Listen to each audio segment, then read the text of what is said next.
attempt to survive. One day to fun with others was his wish. But that dream will never live in reality.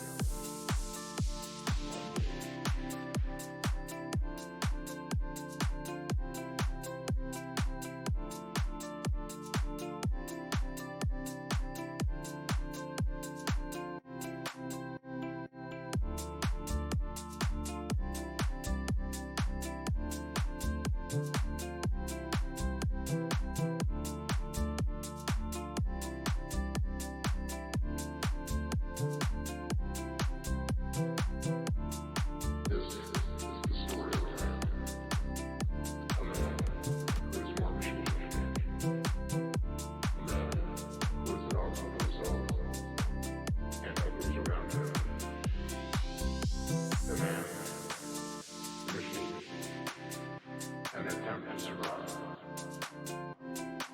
One day to fun with others was his wish. But that dream will never live in reality.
This is the story of a man who is more machine than man, a man who is at odds with himself and others around him,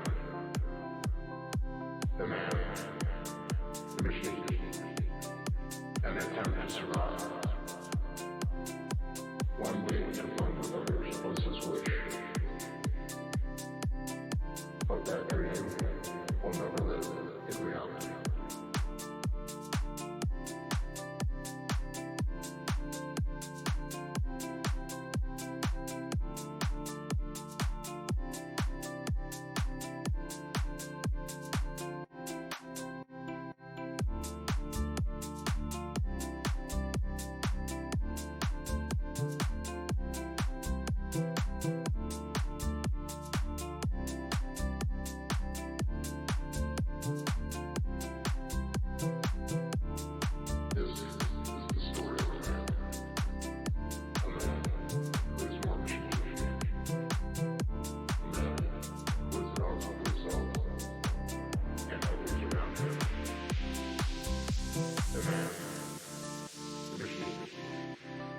An attempt to survive. One day to fun with others was his wish. But that dream will never live in reality.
Yo, what's up everybody and welcome to this VS Gaming match between Big5 and Goliath Gaming. I'm joined by Nexus. How you doing, man?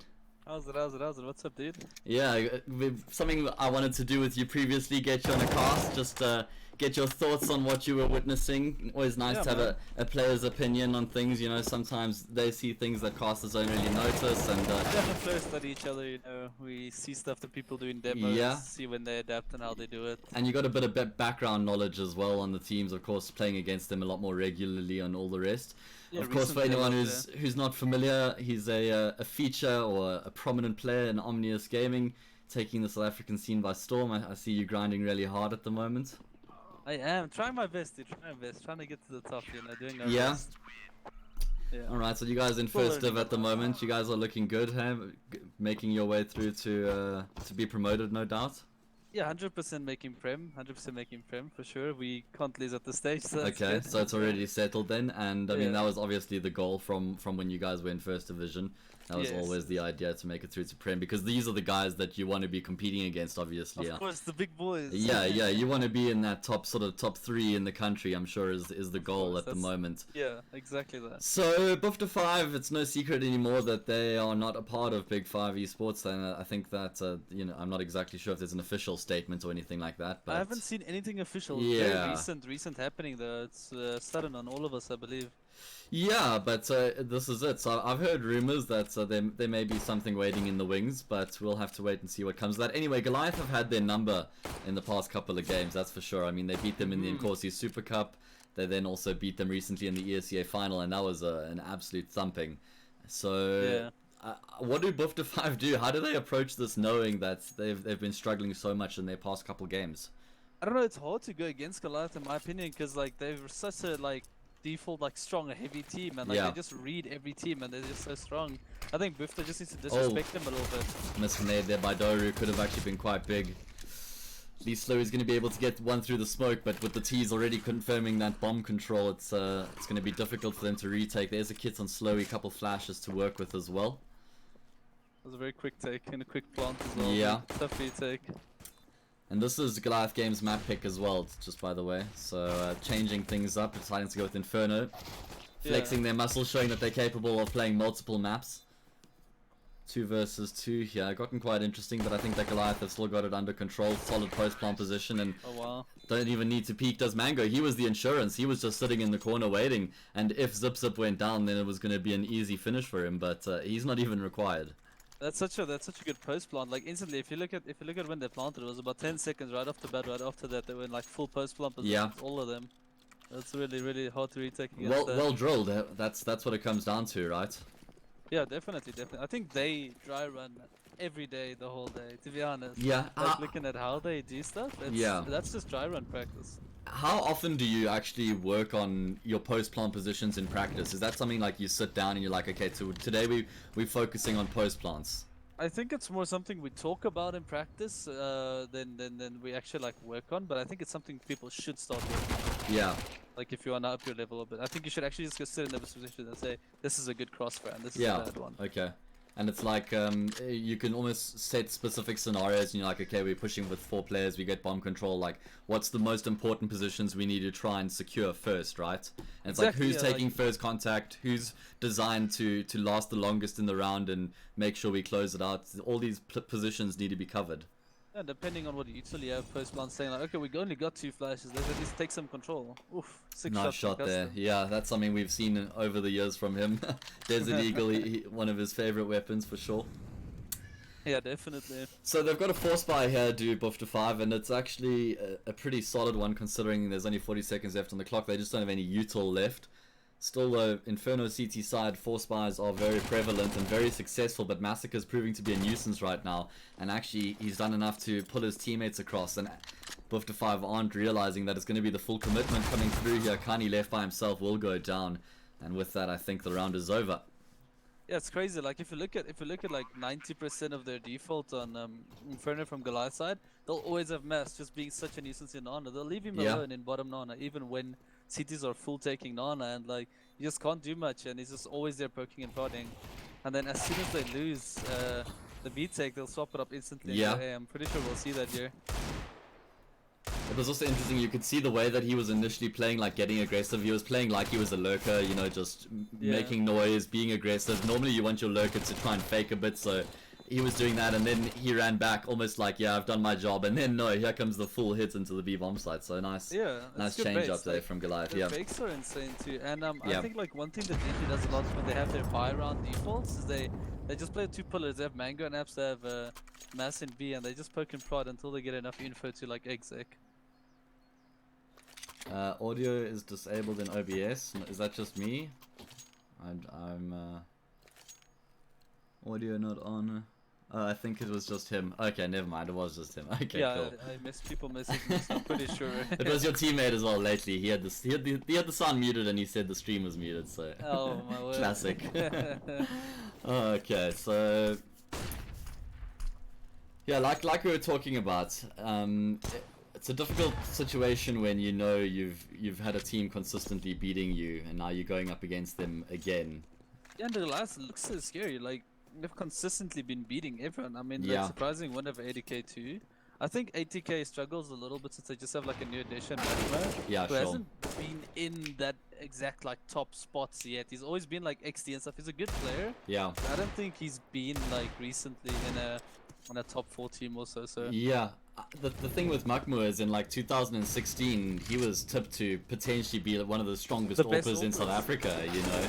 Like he was taking on Detrony, he was taking on Kani, he was taking on all of the solid AWPers in the country, and just he had this aggressive playstyle which we hadn't really seen too much of in South Africa yet. He was a Call of Duty player before that, so he just had this mentality where he wasn't scared to take fights, and it really worked out well for him. But also once people started figuring that out, you can counter it a little bit better as well when you prepare for it. But as you said, it just seems like he didn't really reach where he was destined to reach. But now on 80k he has another opportunity. I think the team will enable him a bit more maybe on 80k. I think so. I'm looking forward to it. I think 80k needed a heavy hitter in their team. They needed someone who's capable of taking the game and actually just, you know, going off, popping off and fragging. Someone needs to fill the 10 shoes, you know, like someone needs to step up a little bit. Even half of 10's work would be great. Yeah, sure. And you can't expect all the other players to always outperform, so someone just like an aggressive AWPer, someone like constantly getting openings would be great for them. Yeah, so if Makmur can invoke that 2016, then all of a sudden there's a pretty good relationship that could be forming. So, we have our first buy round here. Goliath Gaming just showing presence all over the map at the moment as they seem like they'd like to take middle control. And you can just see how well oiled this is right now, just util flying all over the place, but it's very calm and composed from them as they do secure middle control on the minute mark. Slowy's going to be contesting this though, he doesn't want to give it up completely. We have the whole like Big5 playing literally on site in CT. They haven't like contested Nana at all, they're literally just on site with almost no util. Slowy wants to try and get aggressive here as he does push up middle. He's going to be able to find the first, but ADM with the quick transfer there, turnaround, he does get the frag. So 1-4-1 trade generally favors the T side. And it seems like Goliath are going to be persisting with the A bomb site. 30 seconds left here. No, making their way back across to B. This favors Big5 now because they still have 2 players in the region, and but it's got a Molly and Doru. 20 seconds left. Yeah, that Molly, that's the key right now. Here it comes. They're gonna have to go straight through that. That's the end of the round, surely. They've used both their smokes for coffins and CT, and there's another Molly that comes in from Kani. Very well played by Big5. That secures them the round alone. Job done. Oh, no! Actually, they're gonna secure the plant unless Kani can get the spray. Custom comes through, and he gets the double spray down through the smoke to secure the situation. Oh man! Wow. That's crazy. Yeah, I guess. Intense round, dude. Yeah, Goliath just didn't show enough presence at B to force those mollies. They took banana control, but that was it. Maybe needed to show a little bit more face to force Doru to throw that molly a lot earlier on. Yeah, I agree. They put some smoke front side, like denying info from Big5, but they also didn't do anything at the back. Yeah. Alright, so Big5, they get themselves on the board. Yeah. Looks pretty good. That was a solid first fight from there. At least have some useful, but they're still on 2 MP9s though, which is and a Famas. And their economy's in the toilet, which means if they do lose this round, then they're still going to be in a difficult position. Anyway. There's a lot of util also coming from Big5. Both first buys. They've just been doing so much util damage in early round. Oh, Slowy on the other side of the smoke here. Adaro does check it, but he is at a disadvantage considering the angle. Slow is going to trade up for the Krieg and he gets out alive. That's a beautiful situation as a CT player. Always love getting the Krieg as early as possible, but he's not going to be able to put it to use. ADM finds the timing. And now that makes it very difficult for the players on the A-bomb side. Tuckborg is going to be able to at least take down Mango. That slows down the remaining players as they start to make their way forward, and they're getting picked off now, one by one. The trades are coming through, favoring Bufta5. And it's ADM who's left in the clutch.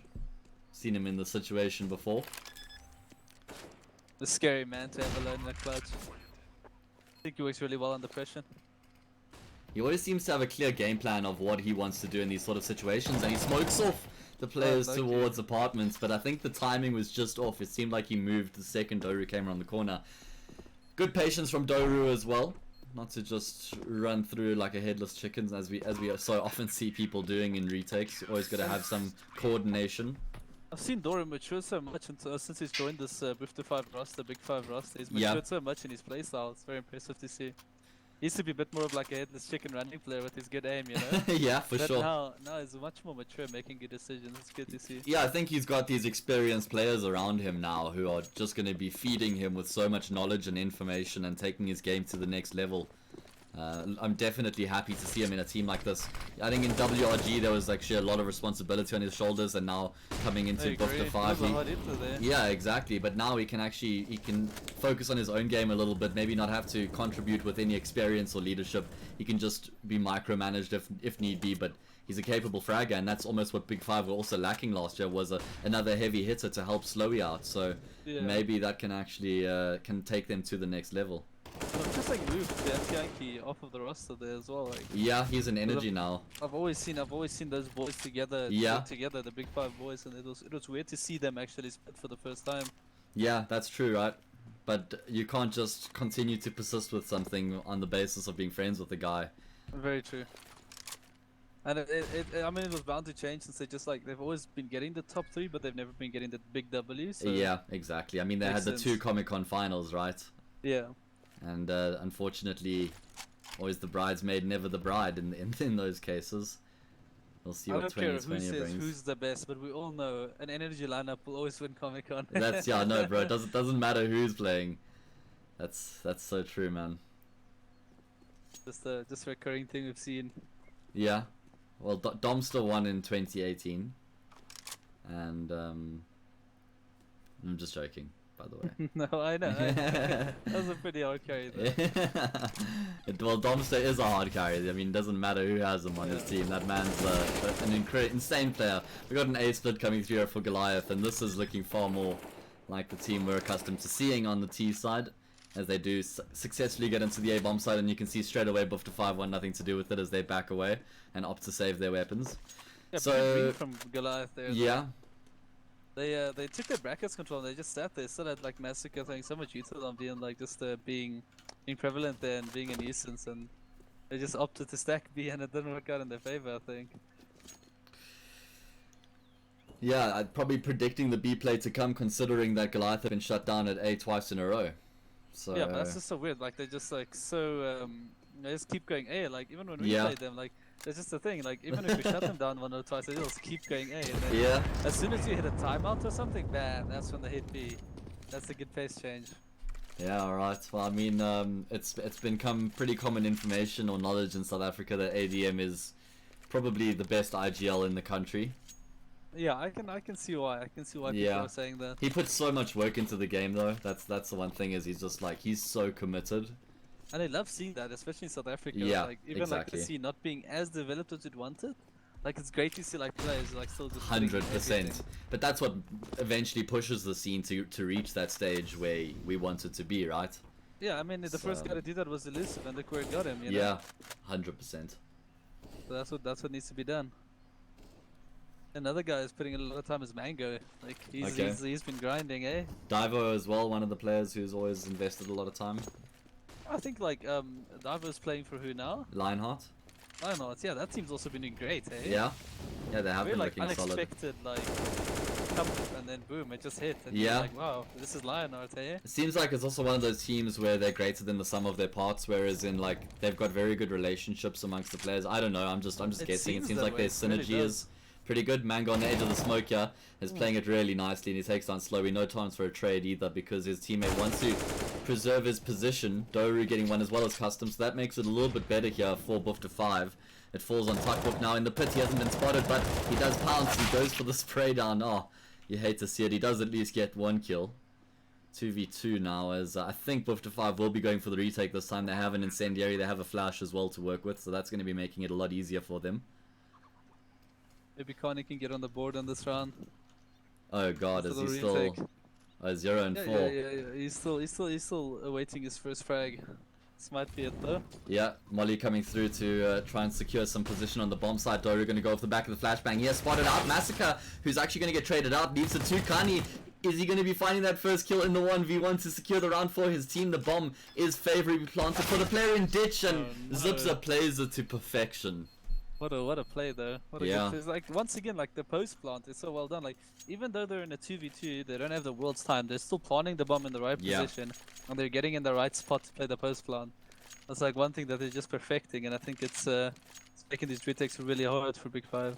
That's Just just 5. Yeah, I had to get used to that now. Yeah, no, me too, bro. Don't worry. But that's just pure practice, right? And that just becomes like muscle memory. You know where to plant. You know where you need to be for the post plant position. It's all about straight up just putting time into those sorts of things. Playing as a team for a longer period of time. Those things Yeah, the become synergy, yeah. natural.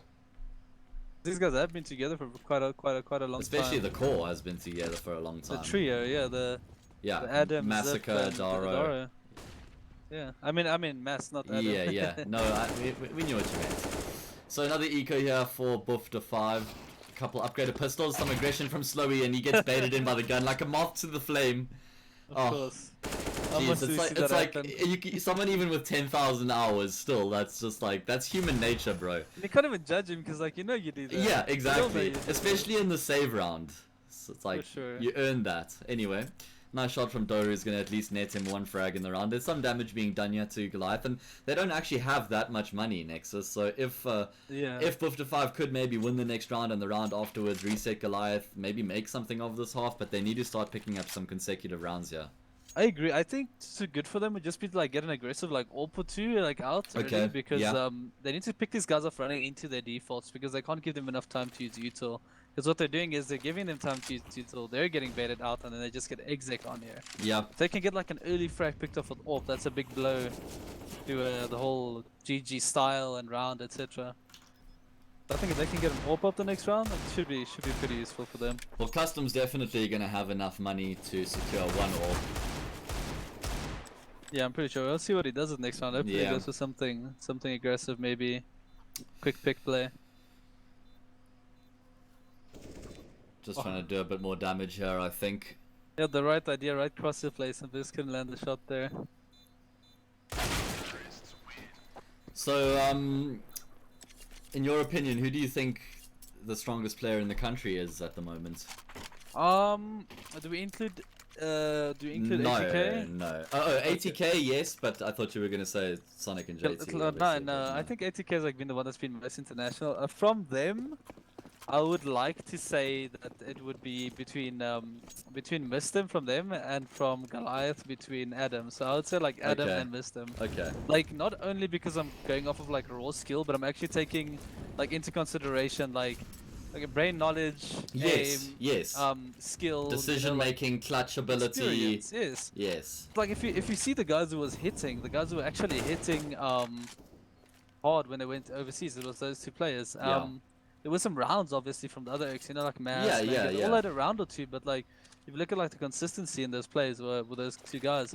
I'm excluding Robbie here because you know he's not Sure, not consistently an in a active team. player. Yeah, sure. So, but from the other players, I'd definitely say those are the two strongest at the moment. I think Mango also performed exceptionally well when he played overseas in India last year. He had some impressive maps there, considering he was only 15 years old, his first international event. I was impressed how he held his nerve. Quite impressive, and I have to say that guy's improved a lot. I Yeah. started when like one of his, I think it was his second actual team was Okay. when he played with me in, and just from there he's just skyrocketed all the way up. Which team was that? I was the start of this obvious team, Okay. and he went to WG, and I believe that's when he went to GG, and he's just skyrocketed all the way up. Yeah. So, gonna be an execute onto the A bomb side. Of course, this is another Byron. Slowly boxed in. Will go down with the AWP. Adaro finds the double kill. Mango finds the trade, and with that, Goliath Gaming take control of the A bomb site. Again, it's gonna be another retake. I don't think we've seen one successful retake so far from Big5. So that's not good news for them. Smoke goes down as well, which means that's gonna be a long duration, and there's no kit. I just don't see a world in which this works out unless the timing's here for Doru, but he's gonna be walking into Mango's crosshair. And that's an easy frag. Kindly left in the clutch. He will choose to save the AWP. So the misery continues here for Big5, and it seems like I will have time to catch the Lionheart vs Sinister 5 game at 7 o'clock. It does. So they did bring in double AWP even. They got the picks even with the AWPs, and they went for those little aggressive shots. But I just think their A hold is just not punching it right now. Like, yeah. Goliath keeps punching straight through whatever they're holding. And they keep persisting with A as well. Yeah. It's not like they really... The main thing they're just changing is their timing when they're taking middle and when they're executing. Severe, just to let you know, I was mentioning when they went and played at DreamHack last year, Mango couldn't play in the Asia Minor closed qualifier from Dubai. That's where Black Poison had to join them. But he did play at the DreamHack event last year. Quite unfortunate. I believe that was a week before his birthday. Yeah. Right? Oh, are you serious? So that. Yeah. Jesus. Sometimes you just got to take it on the chin, man. That's very unfortunate. That's a rough punch there. Yeah, for sure. So it looks like there's a bit of a disjointed buy here. Doru's gone for the full investment, and Kani's gone for the full investment. Of course, Kani did save the AWP from the previous round. Doru getting aggressive will find one kill.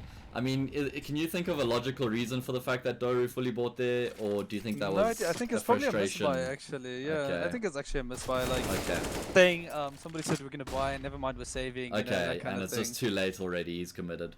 Yeah, but interesting though from GG, they knew that this was like a scuffed bind that they had the AWP, but they changed their default up straight up because of that. They rather had two guys Nana supportive on top of each other. Like, it's interesting how they're just reading the economy and straight up adapting on round per round to it, you know? They're not waiting for information or anything. It's very impressive. Kani finally putting the AWP to use here towards the archway. And this is actually a pretty good position for Big5 right now. They have a two-man advantage.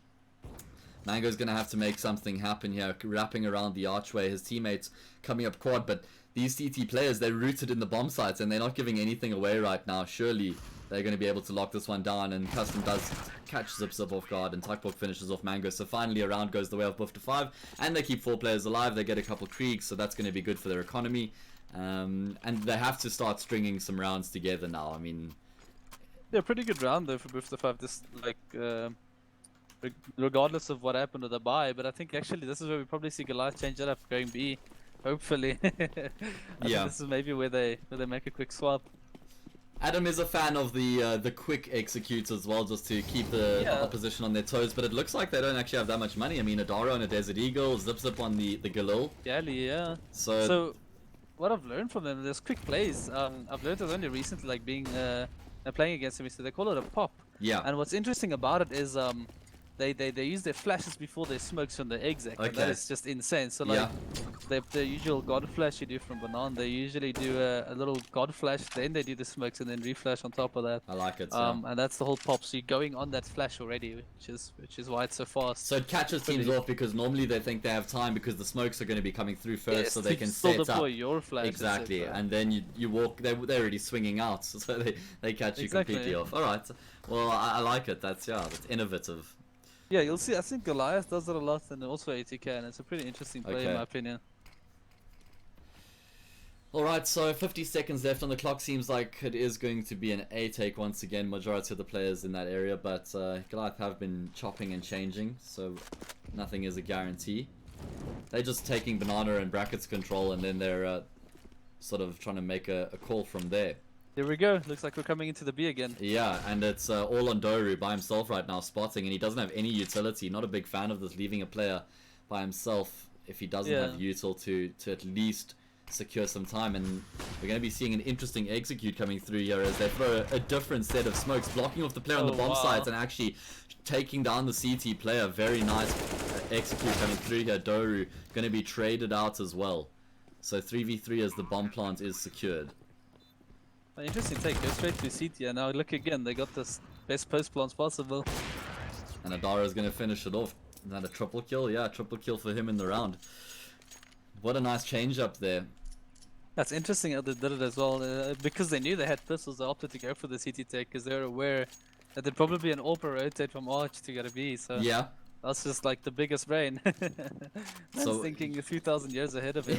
Jeez, bro. They're playing 4D Crazy. chess with themselves at this point, bro. Exactly.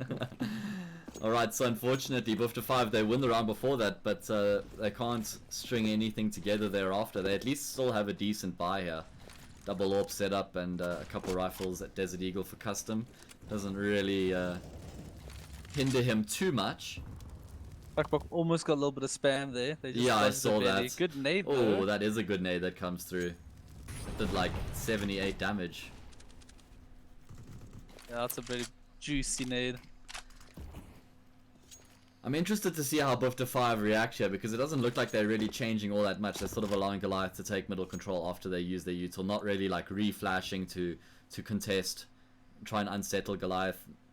You can see they've now pushed back and taken up the secondary positions of defense. The man is towards the archway, watching into. You've got a player in pit and one under the balcony. So now they're waiting for the execute to come through. Goliath It's don't kinda have scary. much util. Yeah. They're not really contesting brackets at all, so they have no info. They have one guy in Arch. By the time he gets there, they're already in Arch, so they have no information play at all. They're just allowing Goliath to run away with the whole like map control. It's kind of scary. Just waiting to get exact. Oh, beautiful flashbang coming through there. Slowy peeks out. He sees 3 of them. He's able to find one. Kanye also peeks. There's 2 AWPers in library right now, and it's actually working wow. out. Somehow, it proves to be the method of success for Bufter5. They keep all 5 players alive. I mean, what do you think Goliath are thinking when Slowy gets 1 kill with the AWP, and then Kanye also gets one from directly behind him? I think they were like, "What the hell are they doing?" Yes, you know, like that bro. moment. Yeah, dude. I don't know. I'm pretty unsure if Goliath. I mean, if Big5 just timed that like play well, or if it was just kind of like luck on rotation. Like I've no idea, but it worked out pretty good to be honest. Yeah, it did work out. I mean, that's like sort of the last opportunity for Bufter5 to get themselves back into this half, because look at the economy right now. Goliath have gone for the force buy, so if they win this round, an 8-7 half is actually on the cards here, and that's pretty good considering that they were down like what, like 7-2 at one stage. Yeah, definitely agree. And like Goliath has only enough util to maybe do one exec. They have no chance to fake or like take much map control. So that's why you they're can pretty see much they were just gonna have going. to hit me here. Yeah. And you feel like Bufter5 should be maybe reading this, considering the state of the economy. They No have a little presence bit in more middle brackets info, whatsoever. Yeah. And you can see it seems like a player is going to be rotating across. Kanye with the AWP is going to be the first point of contention. He does take down Zipzip, and that brings Doru into the equation. Nice shot from Kanye. Actually does connect on Adaro. Seems like a plant's still going to be found here by Goliath at the least. So that's at least something they can take out of this round. And they recycle a couple rifles. Adam with the AK. All of a sudden there's actually something to work with here for Goliath in this post-plant situation. Going to be smoking off Banana, so that renders Mango useless. Still some util to work with, a couple flashes, so this should be Bufter's retake to lose right now. In a pretty good position, they're taking their time, but they're not leaving any room for error right now, and we're going to be seeing a quick couple kills. Adaro and ADM both finding the frags. ADM swings out, he takes down Kanye. Mango chimes in with one of his own, and it's an absolute disaster. The timing there was like ridiculous. Adara walking through the smoke as Tuck walked Eatle out, and someone else walked through the smoke. That's so unfortunate. I mean, good for Adara, but unfortunate for Bufter5. Yeah, jeez, then a risky play, but it paid off definitely. And you can see that Bufter5 were trying to play it as a textbook retake there. Set their players up with the flashbangs, make sure everybody's in position before they make their way forward, and they just get slammed. Oh, that's so unfortunate. Oh, alright, well, they're going to commit to the force buy here. Kanye actually able to land 2 1Ds. Oh, wow. And full banana control as well. And Slowy trying to get out of the fire. In fact, he's going to get mollied off again here by Zipzip, who forces him out. That was so good by Zipzip. Yeah, I hate this banana smoke so much. Like the one just bounces a little bit wrong. It's always got a little gap there to spot through. Yeah. Oh jeez, I thought that with the double kill that Kanye found in Banana, Bufter5 actually had a decent chance in the round, but all of a sudden he's the only player remaining, and Goliath have the A-bomb sites.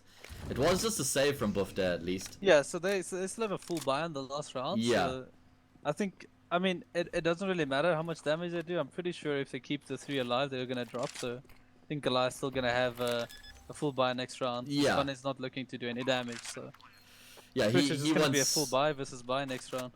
he wants to take the Krieg into the next round for sure. So this is actually Goliath's map pick. The next map is Mirage, which is then obviously Bufta5's pick. Quite interesting that they picked Mirage, considering the last 2 times they played Goliath, they got slapped. I think it was like 16-9, 16-6, or 16-5. That's quite scary, actually. And now they're picking that map, so it just kind of tells you that they don't really have any answer. It's like they don't really have another map that they feel like they can contest on. They have to go back to something which just hasn't looked good at all. So I'm keen to see if they've been able to maybe watch some demos, see if they can try and find a way to try and catch Goliath off guard, but I'm not too faithful at this point. And it's kind of scary because you're thinking like this is like possibly a number 1, number 2, maybe number 3 team, and like the gap between what Goliath's map scores have been versus Bufta5 has just been like too big to like compare them, which is kind of scary. Sure. Yeah, I mean, I was sort of thinking that these were the top 2 teams in the country, you know, heading into the early stages of the season. ATK definitely has something to say as well. Lionheart team, I think, is fully competent. You guys, when you're in your stride, probably there in the top 5, there or thereabouts. So it's competitive, but you're right. Goliath Gaming just seems to be a cut above the rest right now. Definitely. I think if all else fails, like I think Bufta5 definitely has a better chance on the T side, since Goliath has quite a few things that could be read, like Mango just always stucking in pit. You could always like nade stack that, and there's so many things that they could do to like counter Goliath's playstyle on CT. As long as they watch the demo, they'll be good. Well, they've got the right amount of players at the A bomb site right now. They're stacking with 4 players, although one player starts to cheat across, he's going to realize that's the wrong decision, and they are going straight onto the bomb site. Like you said, they execute off of the flashes, and it catches Bufta5 completely off guard. Mango gets the triple flash assist. Don't you love to see it when you throw that flashbang? And that's a beautiful flash there from Mango. Just that like a pit flash is so good. Yeah. Catches your mini, your big pit, your arch, everything just full blind, even your side. Yeah. And he just double flashed it while everyone else just like went in and full on fought, and it was just a perfect flash. Just like you were saying, they love to just execute straight off the flashbangs and not give the CTs any chance to set up. I love that meme. It's sex is great and all, but have you ever got a triple flash assist? Yes, exactly. I don't think I have. Yeah, but well, now you heard it, so there we go. Anyway, successful half by Goliath Gaming. They just never really gave Bufta5 an opportunity to get any momentum. I love Inferno pistols, because like you always can see something crazy, especially from a team like Goliath, like people just pushing down mid and stuff. So I feel like we see something interesting here, maybe. T-side pistol is just such a lucky packet on this map. I just feel like there's no straight default. Like I feel like every other map sort of has a default pistol run. This is just, there's so many variations that we see teams pull out on the T-side of this map. Yeah, for sure, and it's like all on timing and rotation that just like completely can like screw over your whole round depending on what you want to do. Yeah. Or Mango is going to be looking to catch Custom off guard here. Custom did spot him. So it seems like Goliath want to be taking banana control here. There are a few players from Bufta5 and banana, but they're playing passively. They're not giving any information away. Which means if Goliath spots and they don't see anybody, they may be inclined to rotate out, and that's when Bufta5 could catch them off guard. Anyway, right now Goliath have... or rather Bufta5 have just got in position and they're posting, waiting for some sort of re-aggression from the CTs, which isn't coming through. Goliath quite happy just to sit back and wait. There's a great bait to have on B here, like Mass is just gonna fight, and I know there's gonna be a coffin flash, so they're gonna expect 2 people here. They're not gonna expect a Daro hiding behind sandbags waiting for the push. And I think this looks like a B. Let's see how it turns out. I mean, is Adara even going to be required when Massacre's hitting shots like that? Here he comes through. The bait is perfect. Adara destroys Slowy, who just wanted to try and trade out his teammate. Now, the remaining players feel compelled to get aggressive. Nice shot from Kanye, at least going to be able to find 1 kill. And it seems like they're going to continue to push towards B bomb site. But don't forget, there's still another element to this defense, as there is Zip back behind Family. Going to be seeing Massacre get another kill. They're still not aware that Zip is in the bomb sites, and he's going to be able to take down the planter for free. This is just a textbook setup coming out of Goliath Gaming on this B bomb site. That was great, and like Mass just feeling so confident, like taking the CT fight, just catching Big5, Bufta5 off guard so much. Yeah. Classic Massacre though as well, you know, when he starts to getting confident, best you believe he's gonna re-peak you, and even though you know he's gonna re-peak you, it's still very difficult to stop him. Sometimes. Exactly, man. Yeah, So as I'm soon look- as he starts feeling confident, Yeah. it's like a steamroll. It's just gonna push down with MP9. It's just gonna be crazy, and it's gonna be hard to stop as well. Feels like And, that's nearly the whole Goliath team though. Adaro, he's got a very similar playstyle and mentality. ADM, also one of those heavily confidence-based players who, when he's feeling it, likes to start ramping things up. Mango, I mean, have yet to really see with time gone on, what sort of personality he has in that regard. Zip's probably slightly more reserved, but Yeah. that Goliath team starts to steamroll opposition when those players are feeling it. Yeah, and it's almost like they take turns, like just flashing each other. Yeah, you get kills exactly. this round, I'll get next round. Yeah, It's like, gotta no, it's feed me the next beast. round. Yeah, it's great. And looking But, at the numbers here for Bif5, everybody's between 8 and 9 kills, so it's no one's like struggling extremely and not working well with the team. Everyone's getting frags. Oh, a double nade. Double nade. That hurts. Anyway, just to finish off the points, everyone is getting a few frags, but nobody's stepping up and going above and beyond. Yeah, which is both a good and a bad thing to see. Like, you want to see no one slacking, which is Yeah. great, but you kind of want to see someone just like picking up a little, trying to Someone needs to be compensate a little positive bit, at yeah. least. I think it's just like generally just like how Goliath's playing, just outplaying them too much. Like individual skill, I don't think there's a lackage of that in Bif5 at all. I just think that Goliath is such a well-oiled machine that there's not much they can do without like properly reviewing demos, learning how to counter, like learning new utility to counter specific things. Yeah, exactly. Which So is we're gonna something see. we've, like, focused on recently, and like it works. People just need to put the time into that, Yeah. Practice is one thing, but you got to be practicing efficiently and effectively. You can't just be going into a server shooting bots and saying you've done your work for the day. Yeah, that's one thing that Soren said. Like he says, if you're gonna practice sloppy and play deathmatch like you're just sloppy and just going for headshots, Yeah. and you go back into a real match and you're just like spraying everyone, you're gonna play sloppy. Like Yeah. you need to practice with focus and hard if you want to play focus and hard. Like Yeah. if you want to be respected, you're gonna have to practice like that. Exactly. I mean, there's that saying, perfect practice makes perfect, because everyone says practice makes perfect, but it's perfect practice makes perfect. So Yeah, that's and I like that always saying. important. Yeah. The point that Seems- people miss, especially in CS, because people just go into deathmatch and they just Yeah. play, they just shoot thinking they're gonna get better, but it doesn't help you just go in and you just shoot when you're not actually focusing on how you're aiming, your crosshair placement, etc. Like you Yeah. need to focus on those things to actually improve on yourself. The worst is when I see someone just playing matchmaking all day and it's just like, yeah, no, I'm working really hard on my game. And you just see them like wide Exactly. swinging everyone and everything, pop flashing It's like, themselves. no, I think I'm just getting like- really good. Yeah, dude, exactly. So yeah, I agree. It's all about how you practice, and maybe that's something we can talk about a bit later. It's just like, the spray down from Massacre nearly finds the third there, and he goes for the repeat, just like we Oh, were wow. saying. There's Classic no Mass. ways he's not going for the repeat, Of course. especially with Adaro on the bomb side. He has the insurance that the round is still in the bag. So That what are some is of a the good insurance. what are some of the other important things to practice outside just shooting bots? Like I think definitely just like revising on smokes when you get to like a higher tier level Yeah. is very important, but not only like your smokes, just learning how to use flashes instead of learning flashes. So like Yes. you need to learn how to throw flashes off a wall and improvising Yeah, instead of just exactly. like knowing like specific things, because you're gonna forget stuff all the time. That's why Yeah. you go and revisit maps. Like learning how to use utility effectively, Okay. like just improvising is such an important thing. Oh, And we had the Guess quick swap we- on that map there. guess we know what happened in the next 2 rounds. So I see Goliath Unfortunate. Gaming won that 16-4. Anyway, I don't want to finish. I still want to talk about this because it's interesting. Go for it, man. So obviously, like you said, working on utility, and it's not something you can it's not like you're studying for a business exam where you just study all the theory and remember everything line for line. You actually need to become a little bit natural with the util and understand how banking it off a certain wall at a certain height Exactly is going that. to result in it ending up in a certain position, and knowing how to manipulate that. And you know what? It's gonna sound funny, but a good way to practice that type of utility is playing retakes. Okay. Like I hate retakes. Like I hate retakes. I think it's dumb, right? But the type of utility you improvise on yourself in retakes, because you don't care too much about what happens with your round, right? Yeah. So you start like improvising and trying things. That's when you learn how to use flashes in like a cool way and like all that kind of things, and that helps you a lot. That improves you as a player. Just like learning how to use that. Yeah. And then, like I said, when you go into your practice, like when you're doing your aim practice, your like daily deathmatch routine and all that, you need to focus on other things than just like shooting. Like do your taps, do your sprays, you need to figure out your own way. Like nothing as the tap to spray like method, etc., and like your crosshair placement. Like people just go in and they shoot, and they're Yeah. like, "Damn, I'm getting good." Like, no, dude, there's Yeah. so much you need to focus on. Okay. Yeah, I couldn't agree more. It's you need to work on your specific skills individually and build them up to bring them all to a match together.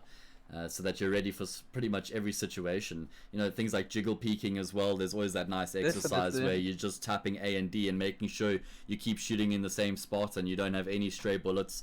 All about shooting as soon as you're stationary, and then, you know, Yes. in between tapping the button. So yeah, it's you need to practice all. I mean, playing KZ I think is another really important thing. Just making sure your movement's really fluid, because that's going to save your life a lot of times in a lot of It does, it situations does, to like- get around corners and get out of danger.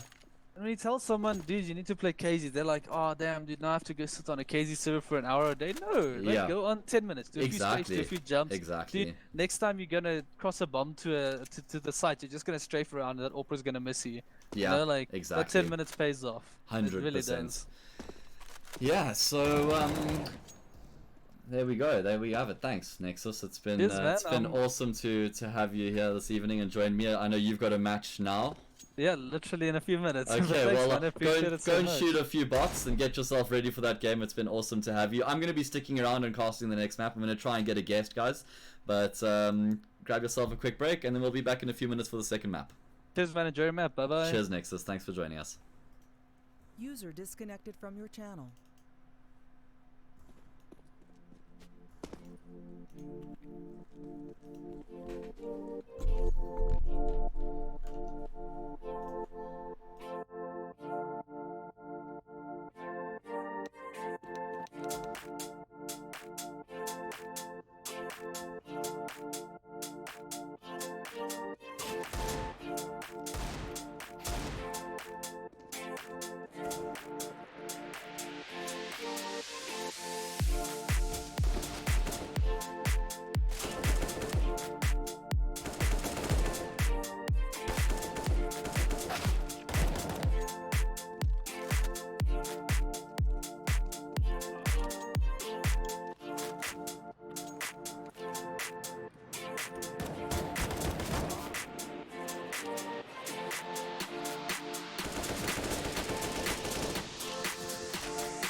Yo, what's up, guys? So, we're about to get live with the second map here between Big5 and Goliath Gaming. I am without a guest at the moment, so as it stands, I'm going to be solo casting this game. I've messaged 1 or 2 people. We'll see if they come through and if they're keen to join.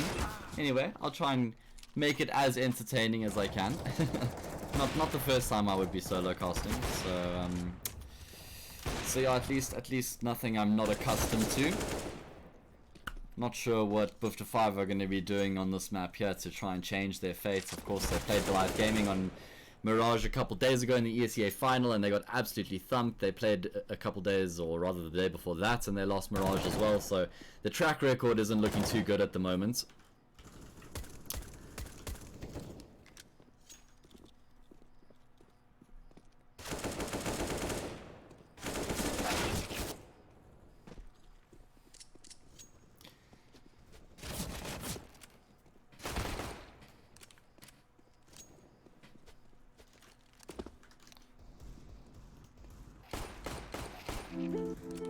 Play some music while we wait. Could still be a while.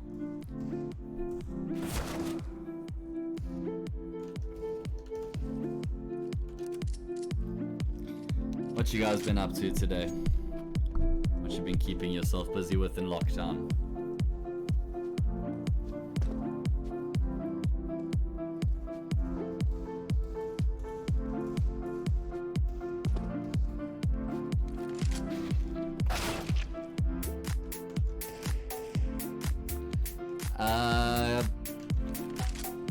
They didn't change their name. They're not a part of the organization anymore, if I'm not mistaken. I'm not sure if Big5 are dissolving completely, but yeah, the CS team, as far as I'm aware, are not a part of Big5 anymore. So Big5 is just a sort of a placeholder name until they get an organization. And looks like we're about to go live.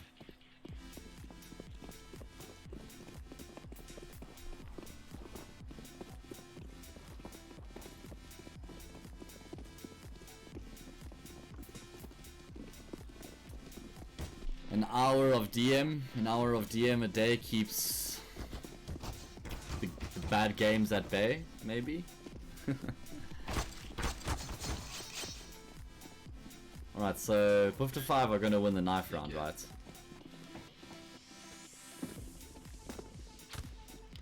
Oh, alright, at least they win something.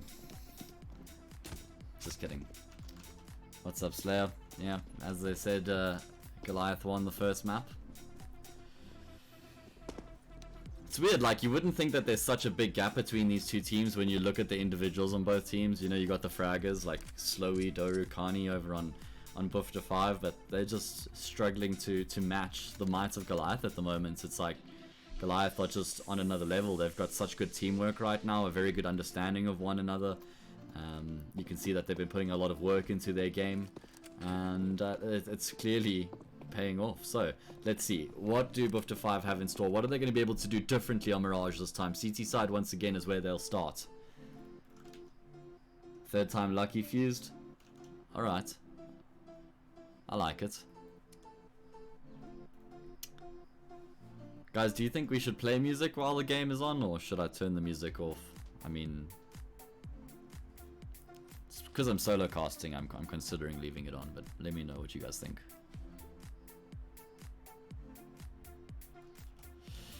Very patient from Goliath right now, just waiting to see if there's going to be any aggression coming through from the CT side. You can see a nice setup here from Big5 with Slowy spotting top middle, and then Kani was checking into lowers, but as the round progresses he's going to start to support the B bomb site. Just obviously more of a chance that execute's going to be coming through as time goes on. And obviously the strategy from Goliath is just to wait for some aggression, find a pick, force the CTs to readjust their positioning on the map, and then exploit that. We'll have to see if that works out. Obviously phase 1 hasn't yielded anything, so now they need to set themselves up. And it is going to be the B execute. I think that's a sniper smoke that came through from ADM. And by himself, he's going to be taking middle control while the rest of his team come through the apartments. And Big5, they do at least have 2 players over at the B bomb side right now to deal with this hit. Kani is in the position to take the first point, and he is going to be able to find a kill. His teammate's been traded out, and he catches a dink, so he's now 1 bullet away from death. Not looking very good. The bomb is in a bit of a precarious position, though it will be retrieved in the end, and it does get planted, and it's a massive numerical advantage right now for Goliath as they commandingly take control. Slowy left in the clutch, 1 versus 3. He has got a kit and he has got a smoke, but it's just such a difficult position right now, especially with that flank coming through. He's not going to be expecting anybody in market. Does catch Zip off guard though at least, so reduces the opposition. Got the smoke on the bomb, but like I said, that flank completely unexpected will eventually lead to his demise and Goliath Gaming start up.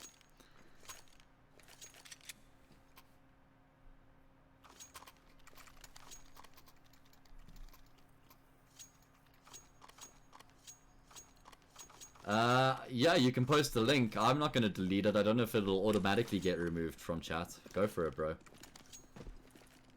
Nice to see some familiar faces in chat, you know. Appreciate when you guys jump in to watch the games. Obviously, a few here to watch the specific players as well, which is always nice. Just a save from Big5. Of course, CT side of Mirage. Not something, not a half that you really want to be force spying on. It's pretty difficult to try and make something happen. You can't just sort of stack a bomb site. That's as good as it gets. There isn't really any opportunities to get aggressive. You can't just push 4 players through apartments. That's just silly, and getting aggressive through ramp is also not ideal. So I think saving is definitely the better option in the second round if you lose the pistol. And you can see that Goliath are just playing out a neat default. They like to get information around the map just to make sure that they're not pushing into any stacks. And you don't really mind losing a player if they push into a stack, because the information gained off the back of that is highly valuable. So, Goliath Gaming go up 2-0. I'm going to be casting another game after this between Lionhearts and Sinister 5. If you guys are keen to join.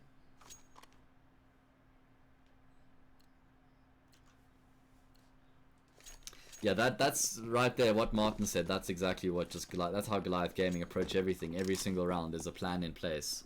Whether it's an eco round, an anti-eco round, a full buy versus full buy, there's always a clear-cut plan as to how they're going to be approaching the round. And they've also got contingencies and protocols in place. So like, let's say player A dies, then player B knows what position to shift into and what sort of util he has to throw now because of that. I mean, so often we'll just see a team like set up a strat and then they lose a player. And it's like, well, now that throws everything out the window. You need to be adaptable. It's really important. And Goliath Gaming walk into a vacant B bomb site. This is just something that they do so well, is manipulate the opposition on the CT side and just draw them across the map. Basically walk into an empty site. Massacre, just such a good lurker. Such a good understanding of rotations and timing. Knows how to sell a pretty good fake as well. Some say he could sell ice to an Eskimo.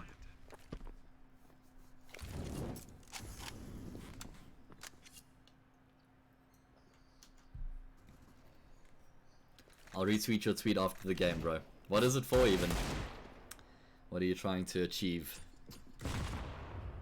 Oh, shot from custom. Oh, I was hoping he was going to be landing the third there, but it doesn't actually work out in the end. So, finally, we're going to be seeing the first full buy coming out for Big5. Kani not wasting any time picking up the AWP. Slowly picks up one as well, so we will see the double AWP setup employed from the get-go here for Big5.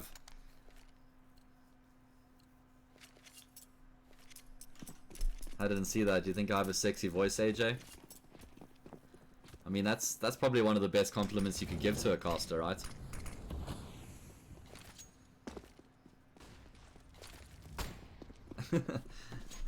Yeah, appreciate it, bro.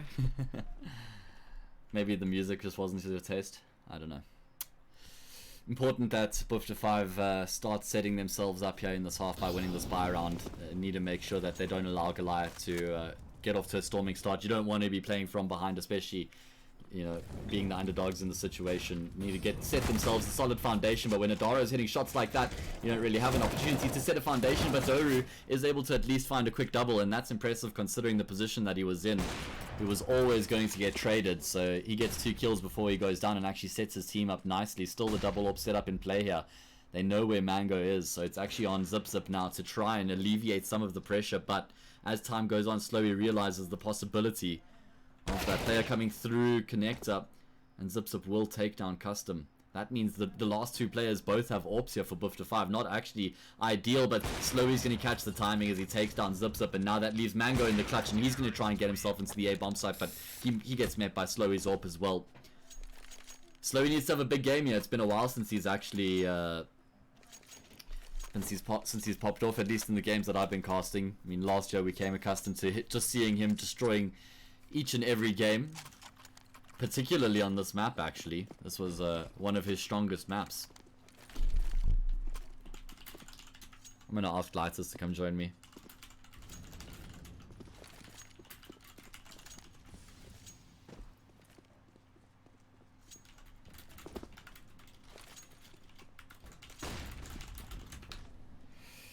Okay, so Boof5 do at least secure themselves the first buy round here. Try and set themselves up with a fighting chance. Of course, this was their map pick, so that tells you that they surely had a plan in place heading into Mirage, even though they lost it recently, actually twice against Goliath Gaming. There has to be a reason that they do still persist with the map. Nice nade there coming through from Tuckborg, just the underarm. Going to be doing a chunk of damage to Mango. And you can see Goliath Gaming once again taking middle control. Opens up so many options for them as well, and it doesn't allow Boof5 to stack either bomb sites.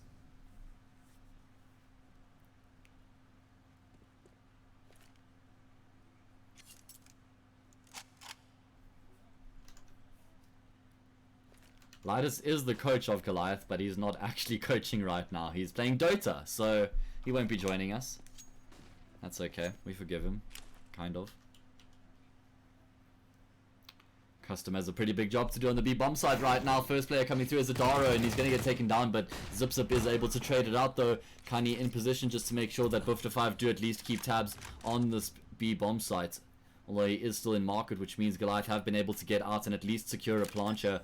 Kani continues to progress forward, but bomb goes down into the post plant. We proceed, and Kani with the AWP is just locking down the angle, taking off heads right now. That leaves ADM in the clutch, and somehow he's actually able to take down Doru. Surely this is absolutely impossible. They line up for him, my word.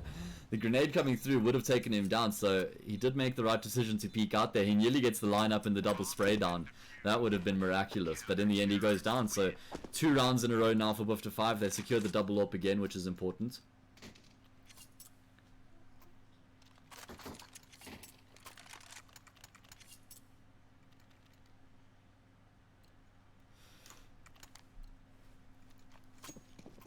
Early signs are looking good here for Slowy and Kani with the double AWP setup. They certainly are having a high impact. And it seems like Slowy wants to be getting aggressive here towards the ramp with the AWP.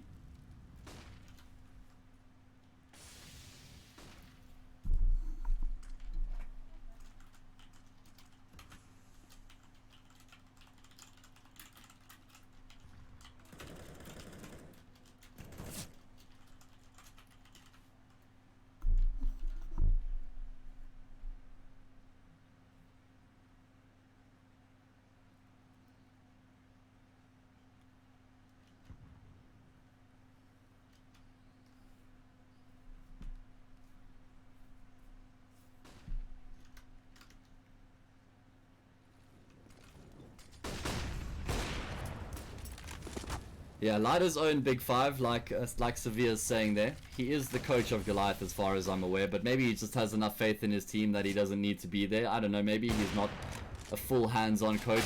I'm not sure what the situation is. Anyway, we'll find that out in due time. Of course, don't really have any LAN events coming up anytime soon with what's been going on around the world.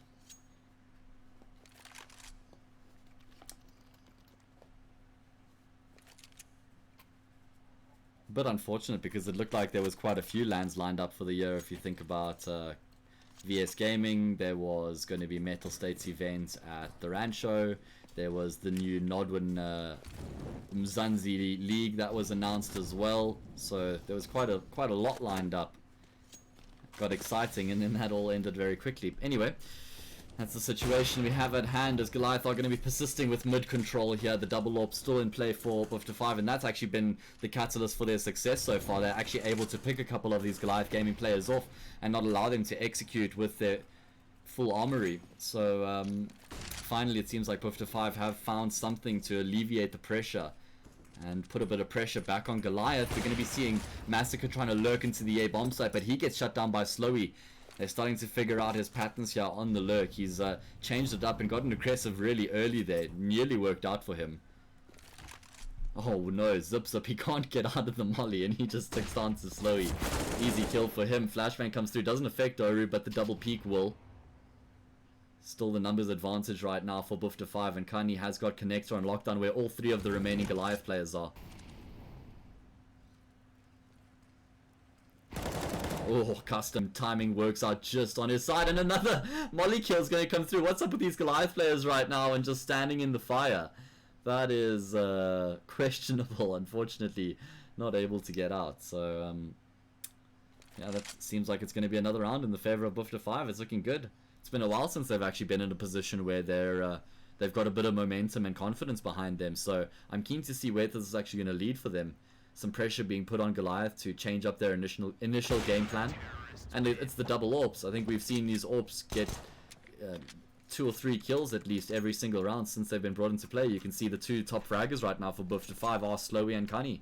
16 kills between the two of them in 7 rounds, so they're the ones doing the damage right now. Need to make sure they don't get predictable, and it does look like they've been changing it up, which is important. They've been pushing towards ramp, peeking connector, peeking snipers. Again, we're going to be seeing Slowy taking snipers and Kani probably going towards the catwalk. So what do Goliath now do? It seems like it's going to be the double fake. Or the double pump execute, maybe, rather, I should say. Just throw a flashbang and then show no presence thereafter.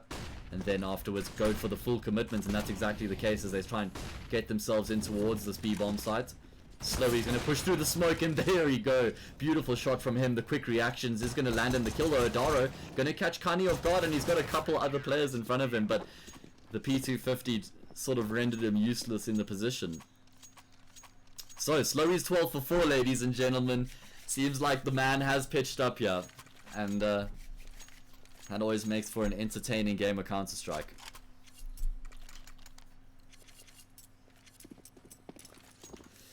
Martin, they didn't actually end up with a double AWP at all on Inferno, I don't think.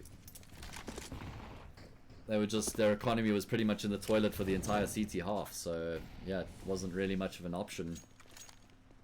So we're going to be seeing Goliath going back to the basics here, just one person towards the top of middle, that's Zips, rather Massacre. And then committing to the A execute, 3 players up ramp, 1 on Palace. And this is the bread and butter of Mirage, right? You always want to test your opposition with this A execute and see how they're able to handle it, and Slowy up close is going to be able to connect on the first, but he can't escape, which means he will be traded out by Mango. 1 for 1 generally favors the T side, especially when there's so much time left on the clock, but they have committed themselves to this A bomb side. Clean shot coming out of Mango there will give them a lot more room to work with. Kani lands the no-scope up close, and he's going to be able to follow it up as he takes down Mango as well.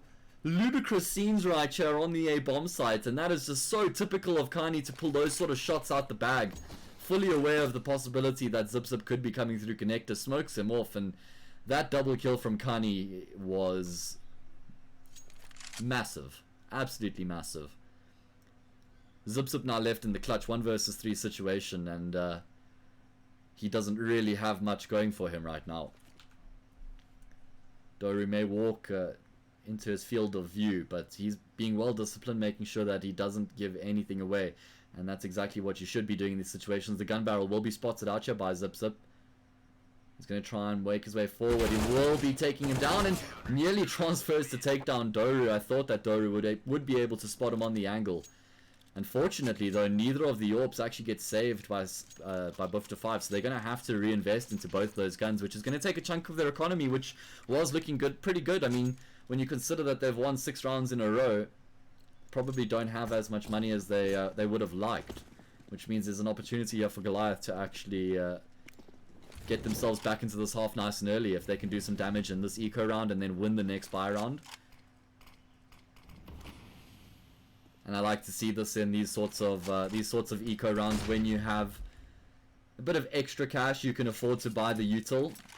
Get some light armor as well, and they're just going to go for the straight A execute. It might be some sort of a variation where we actually see the smokes on the site. Let's get a look from this angle. Or is it just going to be the default smokes? No, it is just the default CT jungle and stairs. And all 5 players are going to be committing, but Bufta 5 have already responded. They've got 4 players in the area of their own. Boru able to take down 1. Will be traded out, was in a very awkward position, and it's actually going to be aggression here from Goliath Gaming. They push through the smoke. And it actually nets them a bit of space and a frag as well. Mango walking into slow. He realizes he can't carry on walking forward, so he must be in front of him. All of a sudden, we're down to a 2 versus 1 here. Mango left in the clutch. He's got the AWP, and I think the bomb may be planted for him, but the smoke is currently blocking his vision, and the defuse not stuck initially. Now Tuckbook will be sticking at Mango. Gonna pop the flash with the AWP. He can't connect on the no-scope. Traded out by custom regardless. So Bufta 5 going to continue their hot streak here with 7 rounds in a row. And they actually, I think they kept both of the AWPs there. So looking pretty good here for Bufta 5.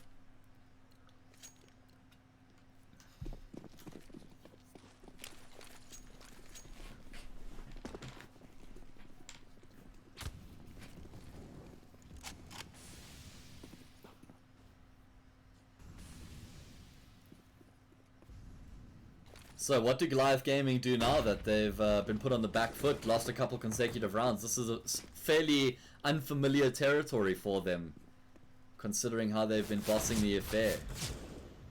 And again, the opening kill is going to go the way of Cannibalistic.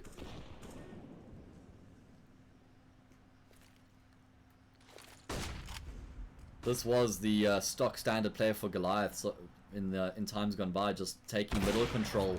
And Slowy, he's going looking for Massacre at this point, not allowing Massacre any space to flank or fake or just lurk in general.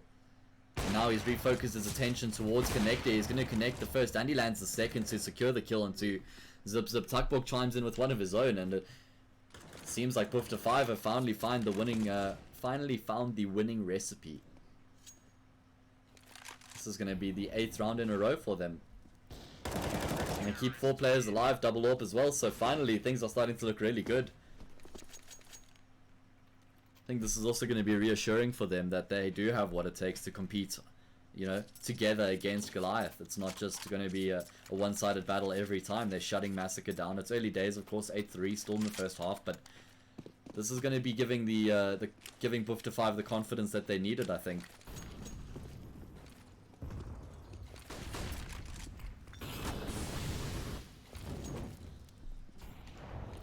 Going to be aggression through Connector here. Massacre trying to push straight through the smoke, but neither of the players were blinded up, which means he's going to get taken down.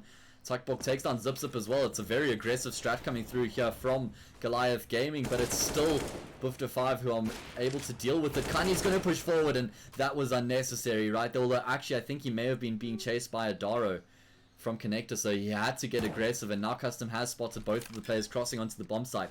Goliath with the one-man advantage here. They know where Custom is, although he's got an HE grenade. And he's going to be dunking it onto the bomb site.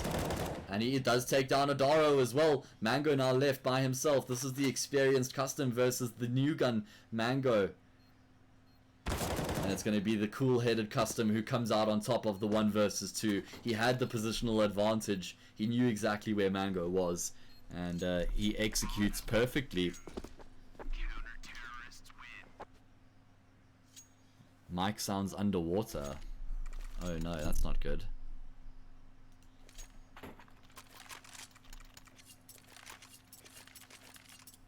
This is something that has been happening quite regularly. Is my mic still making that noise, guys? Is it still...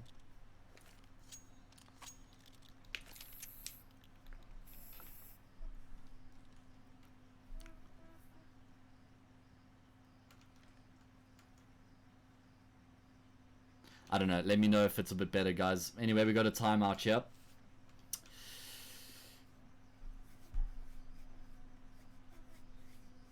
Goliath Gaming just trying to gather their thoughts. Like I said, this is fairly uncharted territory for them. They haven't really been put on the back foot like this in recent times. They've sort of just been dominating everyone. I mean, they did play against ATK. That was a 2-1 game, I suppose, so it hasn't been all clear-cut sailing. But yeah, this is interesting to see how they respond to the situation. after this timeout, what is the call? Seems like, again, it's just going to be the standard default 1-3-1 split across the map, trying to take middle control. I mean, they haven't lost the ability to take middle control, but it just seems like Big5 aren't directly contesting each and every time. They're like, alright, it's okay, you can have middle control, and we're going to be shutting you down at the next phase. It's that's where Goliath have actually been struggling in the past couple of rounds, is to transition into that execution or into that execute.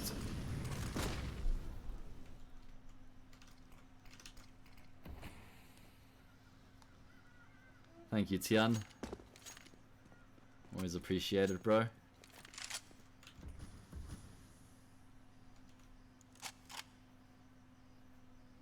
Okay, so after taking middle control, it seems like they're going to be doubling back towards the A bomb site. They've got one player posted top mid. They've got another one who's coming through lowers. So fairly standard A split right now from Goliath. They still have a decent amount of util as well. But Big5 are in a good position to deal with this. They've got the man who's under Palace. They've got the player in Sandwich, and then the man in CT. It's a very solid crossfire going on. A triangle of death, if you will. And Goliath Gaming haven't been bossing these aim duels. Kanye's going to find the timing from Catwalk, and Slowly actually gets a frag of his own, repositions himself, and he does take down the player coming down, or rather up. Ram Bandy finds the follow-up on ADM, just shutting down the players at the fringes, not allowing them through the choke points.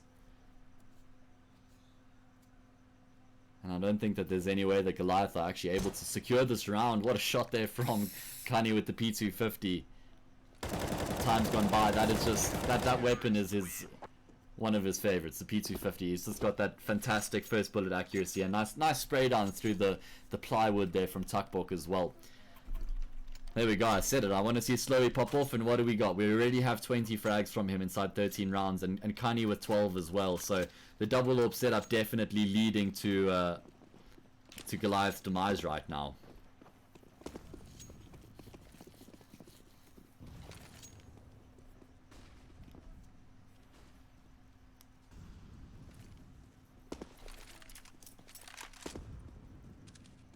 Back to the eco, and it seems like it's going to be back to the B-pop.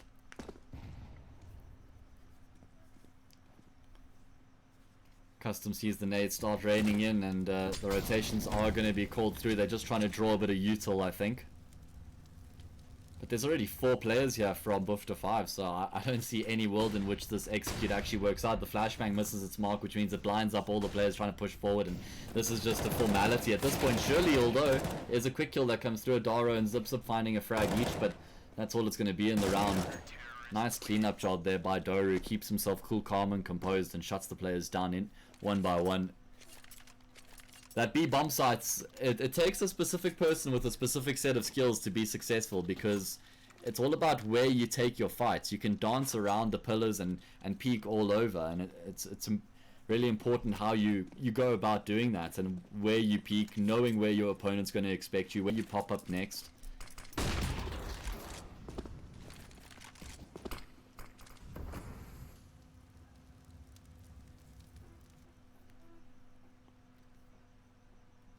So, actually, it seems like Goliath have exhausted the playbook. They don't really have anything different to go for. Now they're just going to do the straight up pop into the A bomb side off the back of a flashbang. 3 players in Palace right now. They're just going to be throwing the kitchen sink and then some at this CT side right now, and seeing if they can actually break the defense.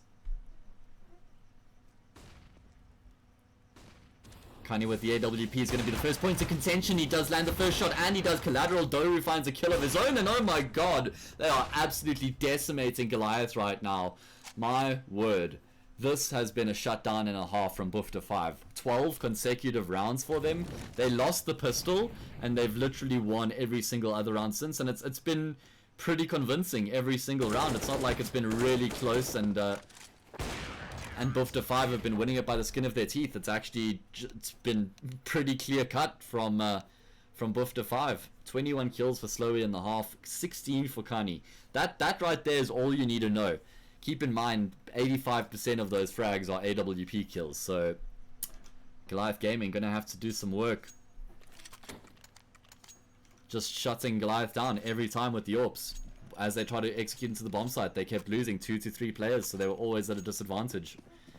And I love the way that Slowly was getting aggressive around the map, looking to take fights. He's not a passive AWPer, and it seems like he's just trying to been tone his game down a little bit. Now he's let the beast loose. Let's see if they can finish this off with the B execute, aggressively making their way forward. Mango is going to be the first line of defense. He's got Massacre by his side here, and they both find a quick kill. They have the numerical advantage, and Mango lands a sick shot there onto Custom. Eventually, he will go down to Slowy, so one-man advantage right now for Goliath Gaming. Slowly trades the bomb off to his teammate, who will be securing the plant. They did have smokes covering both of the archways, but it seems like Goliath Gaming have been able to get the retake through here. So finally they put a stop to that 12 round win streak, get themselves back to winning ways.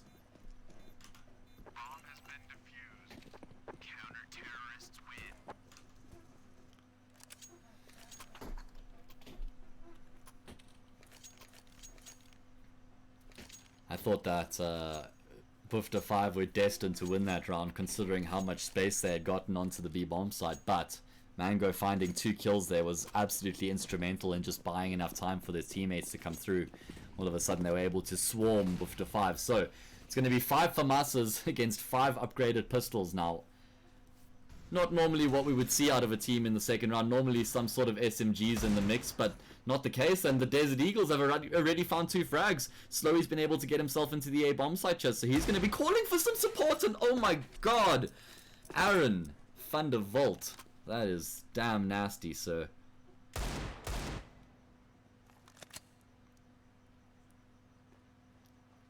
And this is just a round that Big5 had no right winning, and Slowy's all of a sudden got a triple kill.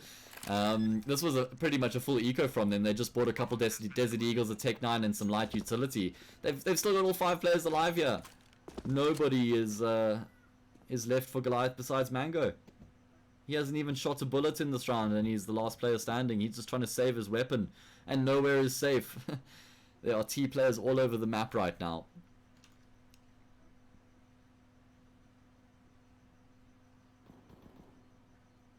Is that hand sanitizer? That looks like a little hand sanitizer emote. Maybe it's Vaseline. I don't know. Seems like Goliath could do with some at the moment, as this is getting pretty rough for them. Big5 just bossing the affair, and maybe this is why they picked Mirage. I was darting it the entire time, and it's actually working out really well for them. So kudos to them for persisting with the map, considering that they've struggled in the past couple of games against Goliath. They knew that they were good on it, they backed themselves, and that's always really important in whatever walk of life, essentially. Make sure you believe in yourself.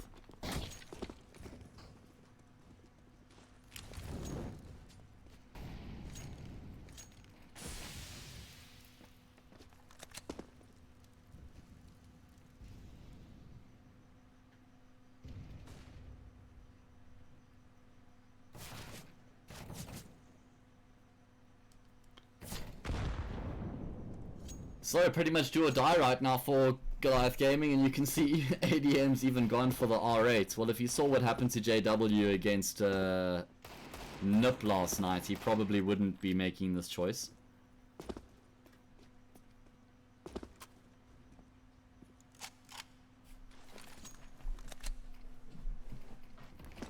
And I like the patience that's coming out of Big5 here. They know that they are within touching distance of closing out the game. They know that they're pretty much sitting in the driver's seat. But they're still being composed in their approach, not just rushing unnecessarily onto the bomb site. ADM, oh man, he misses the important shot there, looking to try and take down Slowy.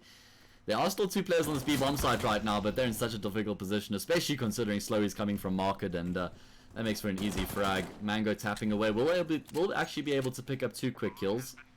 Taking quite a bit of damage in the process though, so I don't think he's longed for this world much longer.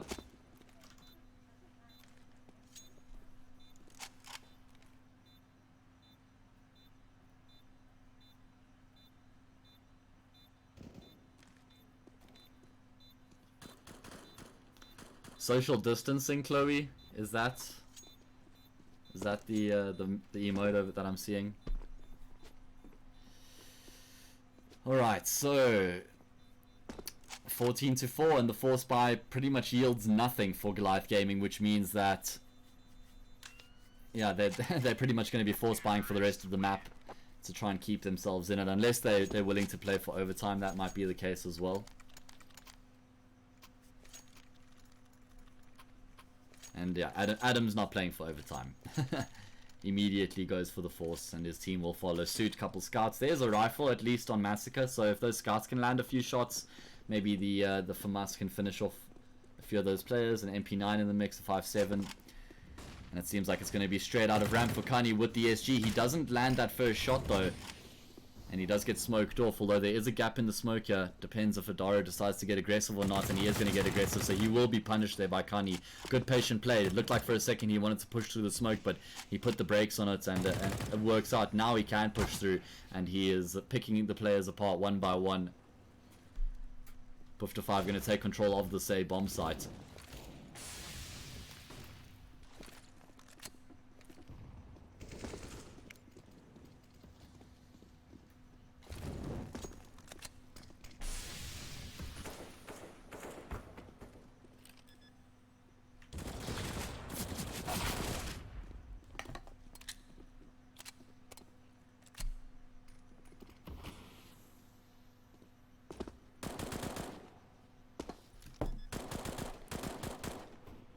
Versus 3 here, as it seems like Goliath are going to be having a crack at this retake, and why wouldn't they? I mean, they have a kit on Massacre, but nothing connecting right now from that scout of ADM, and that's pretty much the win factor right now. Kani's low.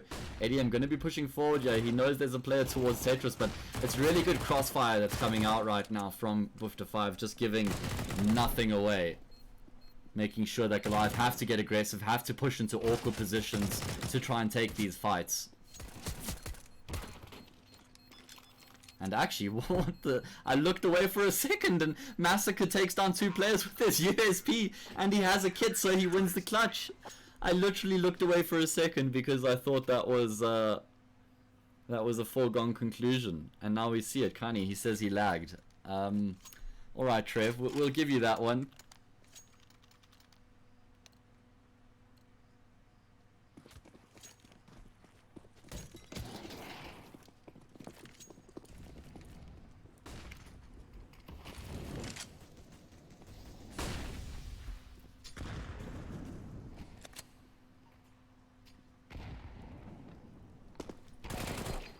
Kani going to be getting aggressive, perhaps a hint of frustration there, and he does get shut down by Mango. Big5 need to be careful, the job's not done just yet, and if anybody is capable of making the comeback, it's definitely Goliath Gaming.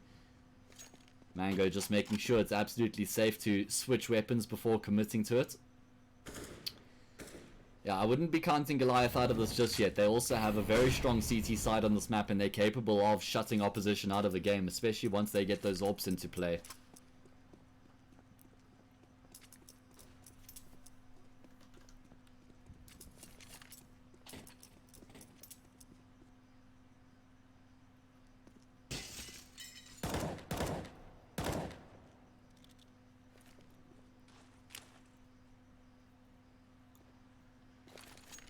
Back to the AA execute for Big5, which is a pretty good decision considering the numbers that are at play here. Slowly, he's going to bait the player out of the sniper's peak, but he's not able to capitalize on it, and he will get taken down by ADM. You could see the plan was there, but he isn't able to execute.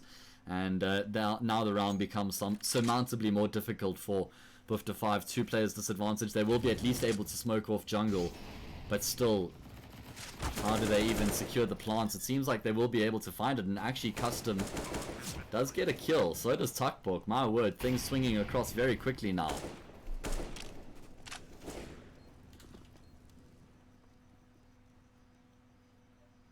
Goliath starting to make their way onto the bomb side. Zipzip not expecting Doro in this position, who's actually managed to net himself the frag, and now it's Massacre left in the clutch. We saw him pull off an insane clutch a couple rounds ago, and he's looking to do the same here. Once again, he's got the kits at his disposal. He knows where the remaining 2 players are. He's just trying to force the fight with one of them. He's going to try and take down Tuckbook, which he does successfully, but there's just no time left here.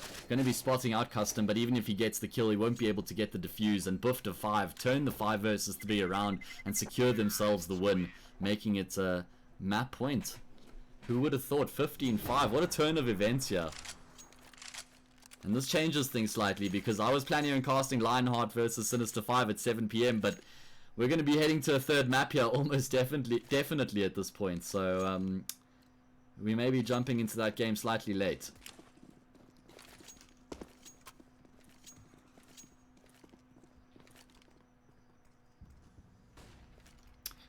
Nick, I won't be casting the Southern 5 vs 5 tournament. Oh my god, Adaro, what the hell? Just tapping away through the smoke. Zips up underneath Palace. He's going to be able to find a frag for free as Tuckball gets blinded. Bufta5 wanted to go for the brute force play to try and end this map, but it's actually worked out completely against them as they're being shut down. Kani just tries to escape with his tail between his legs. He gets taken down by Massacre as well. Massacre only had, I think, 2 or 3 kills at half time, so he's certainly turned things around here on the CT side. Maybe too little too late. It's going to be a save here from Bufta5.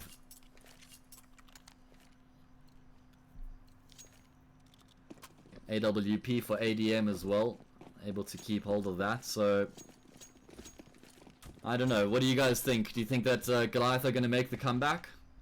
Do you think they're going to take this to overtime, or are Big5 or Big Bufta5 going to be able to close this one out? I mean, I know the obvious answer, but oh jeez, Slowy. Okay, I think that might have just changed a few people's minds perhaps. Nice smoke off the ladder there. And that actually goes really far. That goes all the way off to block jungle. That is a really nice smoke. Haven't seen that one too often. It's actually going to allow him to get all the way to CT as well. He really wants to get that gun, and he's not going to be able to, but he does land the one tap on Adaro, but unfortunately he does get taken down by ADM, not expecting another player to be towards CT. And with that, pretty much the chances that Bufta5 had have eviscerated. Really sick 1-digs coming out of Slowy though.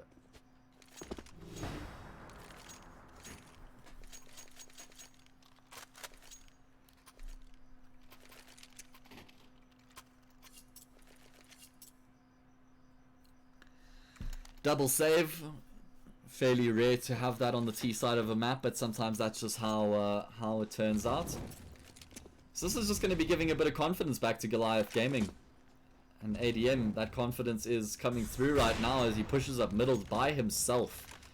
That is a hell of a ballsy play against the eco round. If there's 2 or 3 players there, a flashbang maybe, he stands no chance.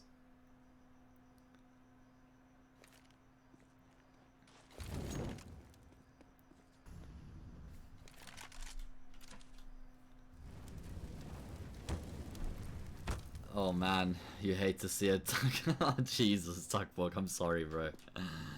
Taking a decent amount of damage from that molly. Anyway, they will proceed to execute onto the say bomb sites, able to at least trade back and forth at the bare minimum, but I don't think that that's going to be amounting to much.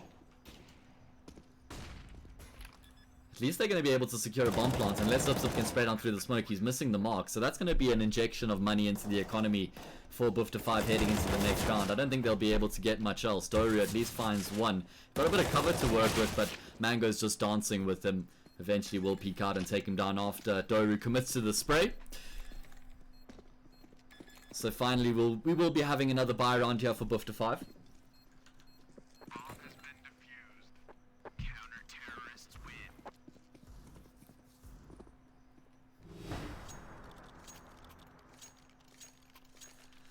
I'm interested to see what sort of strategy Bufta5 employ now, considering what we've seen so far out of them on this T side, because every time they've been in a position to close out the map, they like to get aggressive and try and shut Goliath down with an aggressive play. Now that things are getting, I don't want to say tentative yet, because they still have a 7-round advantage, but Goliath Gaming have won 4 of the last 5 rounds, so now that they're starting to make something of the half, we're probably going to be seeing Goliath, or rather Bufta5, pay a bit more attention to detail.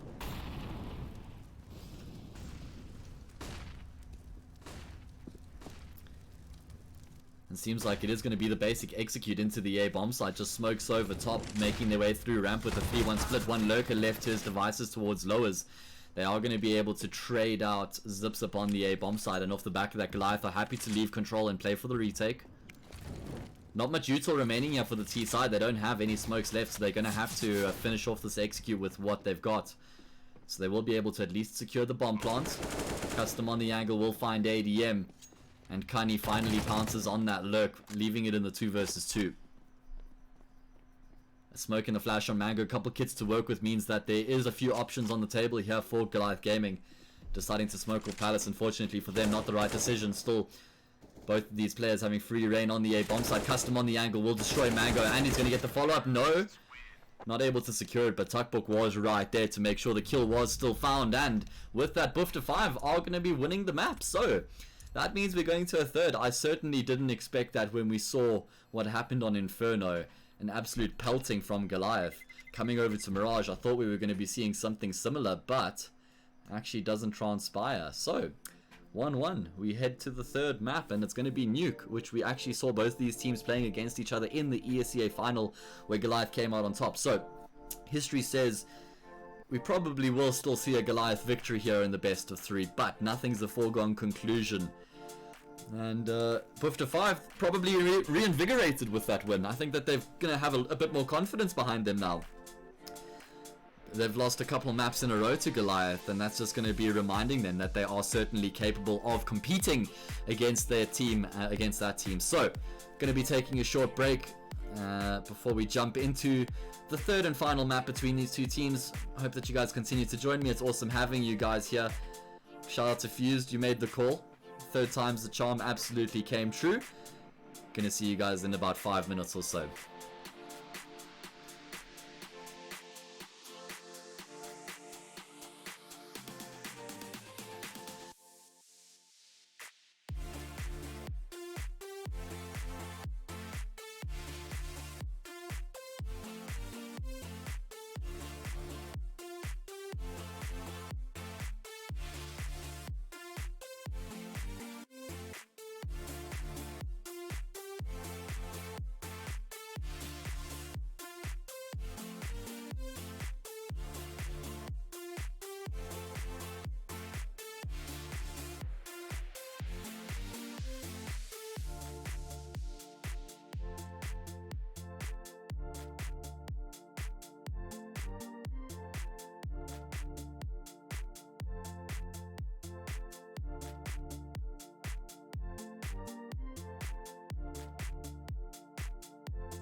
Hello.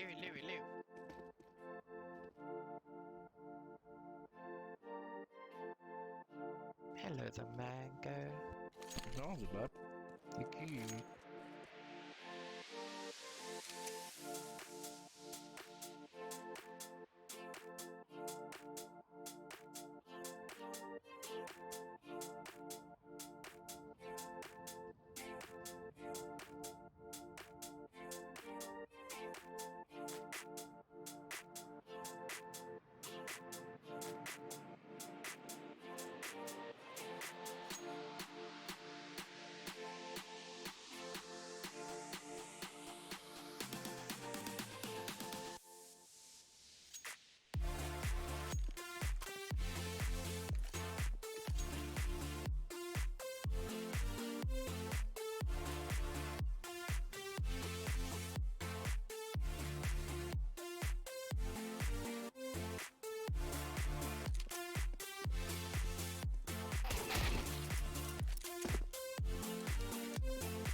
Yo, what's up guys? I'm back here with this match between Goliath Gaming and Big5. It's the VS Gaming Leg 1 game between these two teams, and we're actually at the end of the VS Gaming leg. You can head over to the website if you'd like to see the standings of exactly how things ended up. We have a bit of a game on our hands right now, as Mr. Martin says, absolutely. Heading into the third map between these two teams. If you're just joining us now, well, you've missed quite an interesting series. Both of the maps we've seen so far have been heavily one-sided, with Goliath Gaming destroying Big5 on Inferno, something like 16-4, and then heading into Mirage, Big5 actually giving them a taste of their own medicine, as they beat them 16-5 or 16-6 as well. So very, very one-sided maps we've seen so far out of both these teams, and I think Big5 actually proving a bit of a point that they certainly still have what it takes to compete against the likes of Goliath Gaming and show them that they're not going to be a walkover. So here we are, third and final map of the series. Nuke is the name of the game, and I'm not too sure what to expect. I mean, we saw these two teams play each other on ESEA. It was actually Big5's map pick on that occasion, and Goliath Gaming blew them out of the water. So hopefully Big5, or rather Big5, have done their research to amend their mistakes they made on that occasion and come out swinging here this time round. Not really enjoying calling them Big5, I must say. Doesn't really roll off the tongue so nicely. I'm hoping that they eventually come up with a better name than that. Maybe sign for an org. That'd be cool as well.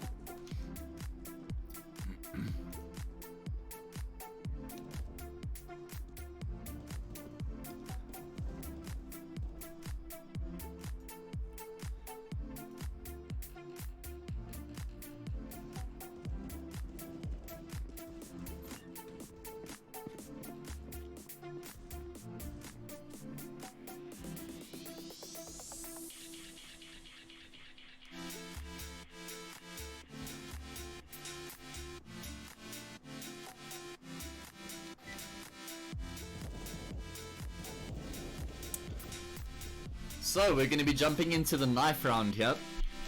Knife round determines sides for anyone who's not familiar. Although I take it everyone who is here is aware of that.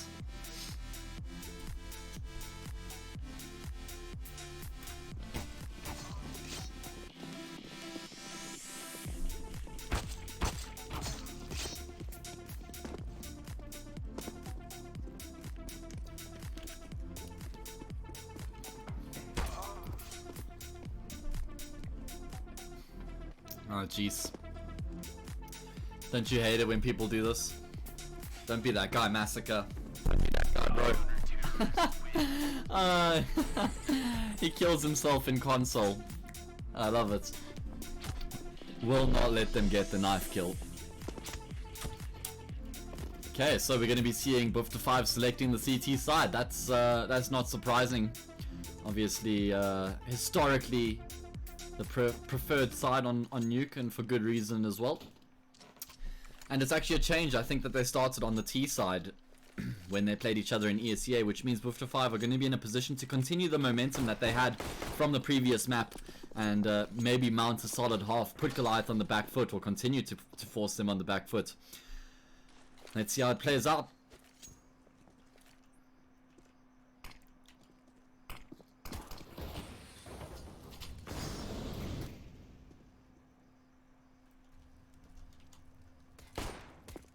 Mango looking to take a fight here at the squeaky door, but it's going to be Cunny who comes out on top, and he's actually going to be able to take down two players. A flashbang came through, but actually blinded up Adaro. Massacre finally going to be able to trade that one out, so at least keeping the numbers fairly decent. Doru with the hard lurk here is going to be catching Zips up off guard. Oh no! Misses the first few shots, but he is still able to secure the frag at least. Now he's going to be able to, or he's going to be engaging with Massacre as well. A lot cleaner on that occasion. And ADM will receive the same treatment from Slowy. So, good start to the map here by Big5. A clean pistol round. I mean, they would love to ride that wave of momentum that they had from the previous map, right? If they can get off to a solid start here on Nuke, maybe go 4-5-0 up, mentally they're going to be in a really good place. And on the flip side, we're probably going to be seeing quite a frustrated Goliath Gaming. they certainly would have been backing themselves in this game to probably close it out in 2 maps. All of a sudden they're on a third. T-side of Nuke, not the most ideal situation. So I think Big5 are actually in a chance to complete the upset here, potentially. That is a massive grenade from Tuckborg, my word. Damaging all 5 players of Goliath Gaming. And he's going to just back away in towards the B bomb site, not giving them any fights. Support's coming through from Kani as well as he comes through with the backstab, catching Massacre off guard. And this is a perfect response right now from Big5. Slowly drop down the vents. Tuckborg eventually will engage. And that was just textbook stuff pretty much from Big5. Making sure that the T's can't secure the plant either and get that extra bit of money. So, we're going to be seeing a full buy coming out now from Goliath Gaming. It's going to be quite a telltale sign as to what we can expect from them in this game as well. What is their T-side going to be looking like in these first buy rounds? I mean, this is actually a good opportunity. They're playing against 3 MP9s and 2 FAMASas. Lots of util, but serious weaponry deficiency right now for the CTs.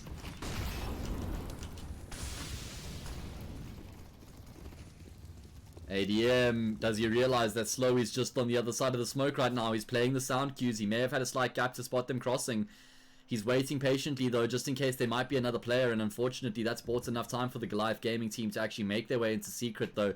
Slowy would have been relaying that information. He's actually able to take down 2 of them, commits to the spray down, finds both ADM and Zipzip, but a quick double kill between Massacre and Adaro will bring the round straight back into even keel. 3v3.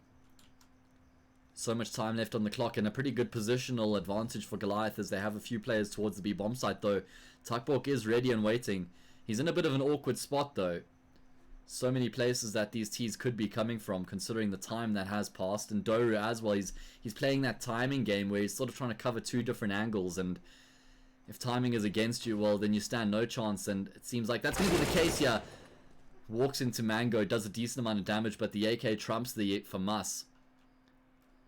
And now it pretty much lives and dies with Tuckborg. How is he able to deal with this hit as it comes through? Can he at least find 2 kills and leave his teammate in the 1v1? Custom still towards the A bomb site, so you can see that there's no clear decision as to where Big5 are going to be focusing their resources. Pretty much just playing the odds at this point with 1 player on each bomb site, and it's going to be towards the A site, and Custom does get taken down immediately. So with that, the round is over. It was pretty much play the odds, play 1 player on both bomb sites, and just hope that whoever's there is at least able to get 1 kill before they go down, because 1v3 was pretty much always going to be impossible considering the positions that they were both in. Anyway, Goliath Gaming, they get on the board here in their first buy round.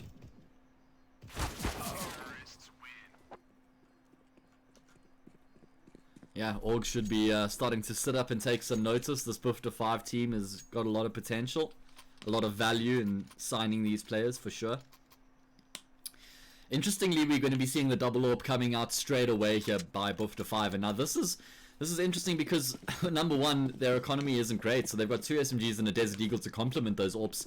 Number 2, it's the CT side of Nuke, which doesn't really leave much space for these AWPs to work with.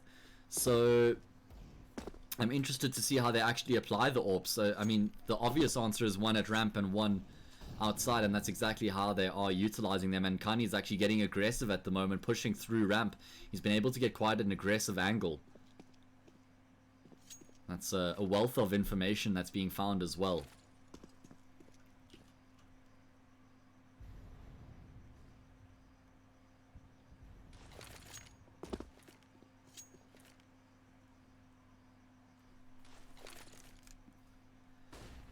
Goliath Gaming trying to fake outside and show some presence there so they can manipulate the A defense to create a bit of a gap, and ADM is going to walk into the crosshair of Kani, not expecting him to be on the angle. Kani looks to try and take a second. He's going to reaggress, and this might cost him his life. Actually, he's able to get on the corner just in time, and that enables Slowy to come through and get a frag as well. The AWPs reigning supreme here once again, doing the damage. Still enough time for Goliath to try and make something of this round, but Kani continues to be a thorn in their side, limiting their options, and Tuckborg has rotated around, shutting them from being able to double back towards the A bomb site. Massacre left by himself. They know exactly where he is as well. He's going to be able to get ahead of the flashbang. Nice attention to detail from him there to jump over the flashbang, because if the flash hit him, Tuckborg obviously would have known that he was pushing forward, so he nearly pulls it off, but doesn't work out, and Buff to 5 back to winning ways. The double AWP pays dividends immediately. Unfortunately, they weren't actually able to salvage the second one, so they won't have it in this round, and they don't have enough money to invest into it again. Might not actually be the worst thing though, because they're playing against an eco, so the double AWP could have been a bit of a liability.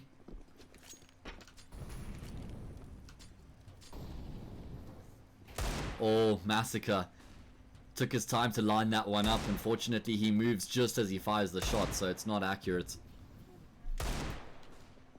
Desert Eagles across the board here for Goliath Gaming bar ADM, who's just got the Glock, of course, the AWPer for the team. He's got to take a bit more of a bite than the rest. So the plan here by the T side is pretty much just send the Desert Eagles out across the map and see if they can find something miraculous. You maybe a 1D, create a bit of space, salvage a weapon. Adara goes down though, which nullifies the attack quite significantly, because now all 4 of the remaining players are all inside, becomes one-dimensional now. And it's going to create a bit of a snake and see if they can get themselves something. I mean, a bomb plant's the goal, of course, but without util, don't really see it happening. Actually, personally, would have preferred to see them invest a bit more into util than just the Desert Eagles across the board. Maybe someone takes the hit and gets a smoke and 2 flashes for the same value.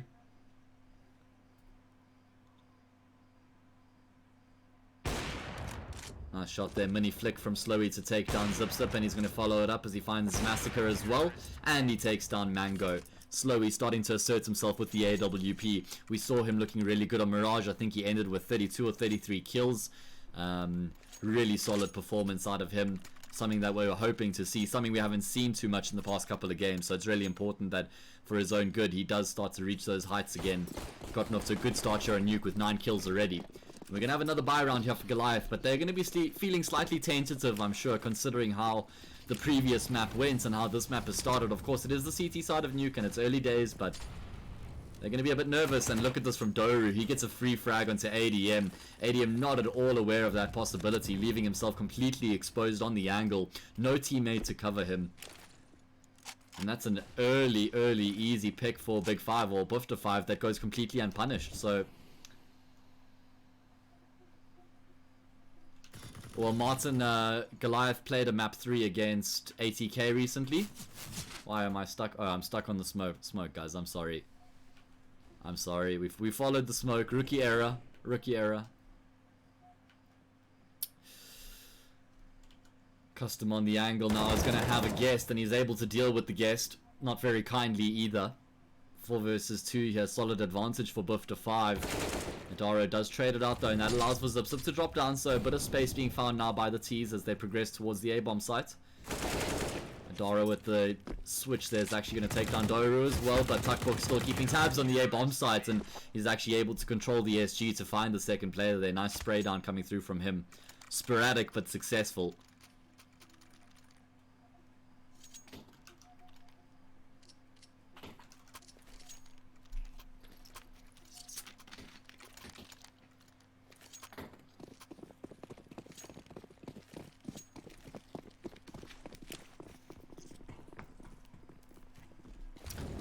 So just the eco round now for Goliath Gaming. Seems like they're going to be just trying to get aggressive outside, see if they can potentially get themselves down secret, but the smoke is missed, and that means that Doru has a free range on the outside, and he does take down ADM at least. Kindly finds Mango on the lurk, so good attention to detail right now from Buff to 5, although Custom a little bit sloppy, they will go down. Don't really want to be engaging in those close quarter fights against the pistol. Tuckbook mopping up those, he picks up 2 kills before he gets traded. Massacre trying to stay alive. He does have armor to work with, but they know exactly where he is, and Kanye's just playing with him at this point, eventually going to actually take him down. So 6-1 for Goliath Gaming, slowly shooting the Krieg there. Keen to see if they do pull out the double AWP once again, Buff to 5, or if they're going to just continue with the 1 AWP. It's going to be the 1 AWP. That's the sensible decision. I just thought maybe play the situation. The double AWP is what brought them all the success on Mirage, and it actually worked out in that first round. They did it here on Nuke, so I thought maybe they'd consider it anyway. Not the case. They're actually going to blow up the door, and Adium's going to get aggressive to try and take down the player towards Mouth, though. Nobody on offer for him. Goliath actually looking to try and take the fight to Buff to 5 in the early stages of this round, and a big nade coming through there does decent amounts of damage to ADM. Like I said, Goliath trying to take the fight to Big5, get aggressive in the early stages of the round, see if they can find a pick, because that's what Big5 have been doing to them. And they're not actually able to find anything, so now they need to go back to the drawing board. Seems like they could be doing a bit of a delayed outside take, but that hasn't been a problem for Big5. They haven't really been contesting outside all that much. They're happy to just keep control of CT and Hell, making sure that Goliath can't wrap around through CT and up heaven. They're just going to be faking outside once again and then going back to inside. They throw the cross smokes, but doesn't really seem to be shifting the defense that much of Big5 right now. Still have at least 2 players on the same bomb site ready to receive the aggression that's about to come through. Going to be trying to show a bit of ramp presence now as well. Potentially commit their util raining in from above, and we're actually going to be seeing Slowy forced off the angle, so some map control being found, but a nice flick there from Slowy will lead to Mango's demise and also puts the brakes on things, but they can't really afford to put the brake on because there's only 20 seconds left. Goliath need to get themselves towards the bomb side. Massacre drops down, but he drops to his death as Slowy snaps him up with the AWP, and with 12 seconds remaining, I think it's just too little too late. The rotations have already come through onto this B bomb side. Tuckbook is ready and waiting, and he just needs to play the time here, make sure that the plant can come through, although Adaro planting behind the silo will at least be able to secure that, but he goes down immediately afterwards. I think with the round loss bonus and the plant, we will still see another buyout of Goliath, but things starting to look a bit precarious for them now. 7-1. Thanks to everybody who's here to watch the game. Always great to see some support for local CS. My name's Hayes. You can follow me on social media at Hayes Castings if you don't already. Wow, that's not something you see very often. 0-0-8 for ADM. Not a good start at all for him. Zipsup also 1-1-8 rather. So struggling to find their footing, and that can be the problem with Nuke, because it's not like you can just swing out, take some fights, boost the confidence. This is a very calculated map, and if you don't approach it correctly, it's really difficult to actually take fights against the CTs. You're pretty much at a disadvantage wherever you go. If you're going out of huts, if you're going out of squeaky, ramp.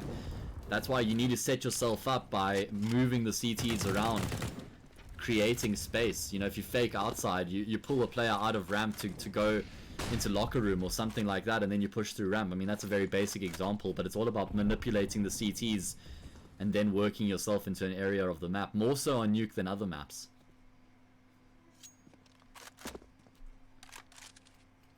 Slowy on the angle here once again, waiting for these players to push through, and Zipsup just swings out dry. He does go for the double peek with Mango, but Slowy is able to get out before Mango can have an impact. Then he re-peeks and takes Mango down. Just single-handedly shutting these players down. Goliath, they have been able to get down secret at least into this B bomb site. Although Tuckbook is waiting, or rather Kani is waiting, it is Tuckbook, excuse me, waiting in the corner there. It's just Slowy who robs him, and he's going to be ending the round with a quad kill. 16-3 right now for Slowy, and this is the Slowy that we saw throughout 2019. Really good to see him back. Not that he went anywhere, just on a bit of a hiatus, but he's back.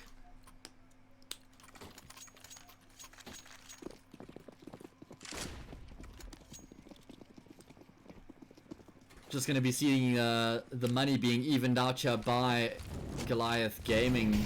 Couple Mac 10s, and it's going to be the aggressive hit into the A bomb site. Kanye able to take down 2 before he gets traded.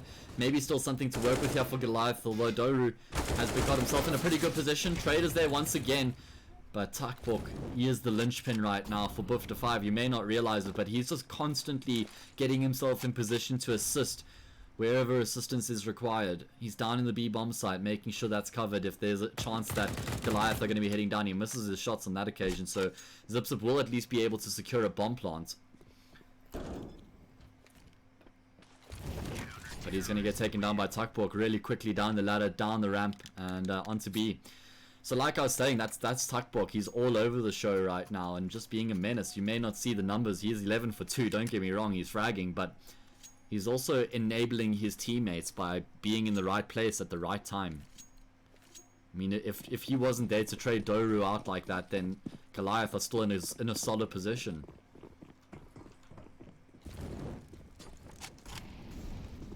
Yeah, so Goliath won first map 16-4, Bufta5 won second map 16-6, I think, which was Mirage.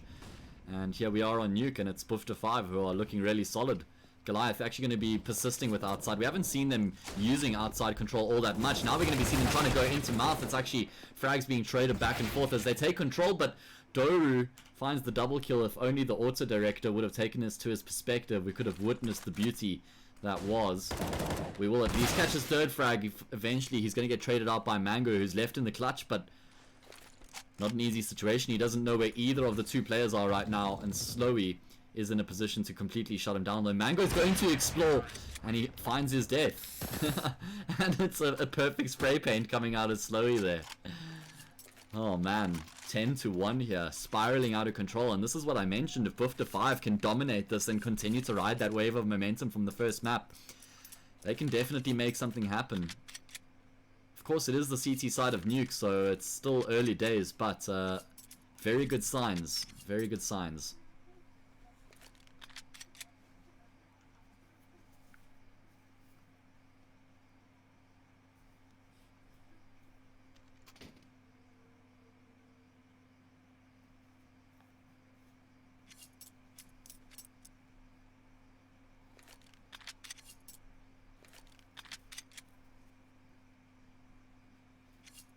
So attack pause coming out of Goliath, and not surprised to see it either, considering the way that things have been going. They need to find a solution. Pretty much everything they've tried has been shut down. It's not even like they're able to secure post plants and try and work it from there. They're just getting shut down on the execute. What do they change up? It's just going to be pistols for them, so it's probably going to be a change of pace. Aggression for Adara as he drops into mouth, and he's going to be able to take down Custom. That creates a bit of space now as well, so his teammates to push into the A-bomb site, but they just immediately get shut down, pushing one by one. Yeah, I'm not sure that I agree with that at all from Goliath. I mean, I get that it's just the eco round, so they're probably not too invested emotionally or mentally, but after Adara gets that pick, he gets the gun, he gets so much map control that it's probably wise to just reassess the situation, send a few more players outside, maybe force a rotation from B, maybe create a bit of space at ramp, but they just push through smokes onto the A-bomb side. And I get that the thought passage or thought pattern is let's just try and catch the players off guard, but that's not playing the percentages like they could have been. And now again it's going to be aggressive as they blow up the door and look to try and take the fight. But pretty much everything they try being shut down at this point. And Kani, nice little attention to detail there as he jumps up on the box before he commits to the spray battle through the smoke, which means his head height is not really at risk there. Trading damage back and forth with ADM. He's looking a bit better than ADM is. And Slowy on the angle is going to be able to get a pick, and he actually gets himself out. He goes for the repeat, and he takes down Mango as well. What is this man doing?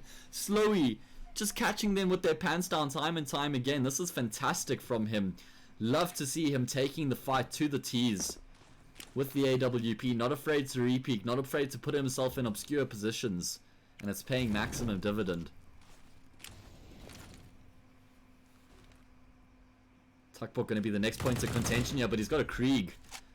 And that Krieg makes his job so easy to lock down the angle. He's playing an off angle, so Dara's got pretty much no chance of taking a fair fight, because he's just walking, trying to find the CT, whereas Tuckbot already has the angle on lockdown. And look at the adjustment here from Bufta5. This is really mature stuff from them. After finding the frags, they actually relinquish the control. They give the space because they know the space means nothing. Custom all the way back at the orange box here, and CT is waiting for Massacre. He will peek out, which means he's going to go down, but his job has been done. And Goliath Gaming, with only 10 seconds left, they're out of the round. They can't actually even secure a plant. They need to just be saving their weapons here, but they're still going to be walking into Tuckbok, who's going to receive them with open arms. 12-1 here. What an absolutely dominant performance from Big5. Or Bufta5, should I say. Can we start a, oh god. A petition? Can we start a petition to get them to change their name to something else? I'd be the first to get my name on that. So 3 Kriegs and an AWP for Bufta5. That is a T-side's worst nightmare. Going to be going outside here once again, just with the wall of smokes. We haven't actually seen them playing outside too often. Normally it's been a fake outside and trying to push through a ramp or push through onto the A-bomb side. This time they will actually be committing to the push down secret. Kanye's going to be the first responder as he gets himself down the vents. Also keeps them at bay with the molly. Second molly coming through to force them even further back. And a decent amount of damage was actually done with the utility as well. So Goliath Gaming have been found out. Now, do they continue to persist with this execute, or do they drop back? Slow, he's in position with the AWP, and he's just lining them up and knocking them down. He's going to be re-peeking, but eventually he will get taken down. Kani is the next point of contention. Mango also finds a frag. Adara is going to double up. Finally, we actually see a numbers advantage here for Goliath Gaming, though Tuckbook is going to be able to bring that back down to even. He drops the bomb, but he's not able to secure it. Custom, though, he is still here in heaven. Does he get aggressive or does he wait for his teammates? It's going to be the latter. The correct decision as well. I'm sure he was heard dropping down there, so Goliath should know both of the players are coming from mouth right now. Maybe I'm wrong. They may not have been able to hear him. We're going to be seeing Tuckborg just tapping straight down through the cover on the A-bomb site, which leaves Mango in the clutch. He only has 13 health as well. This is going to be very difficult for him. On the angle, he is able to secure the first frag.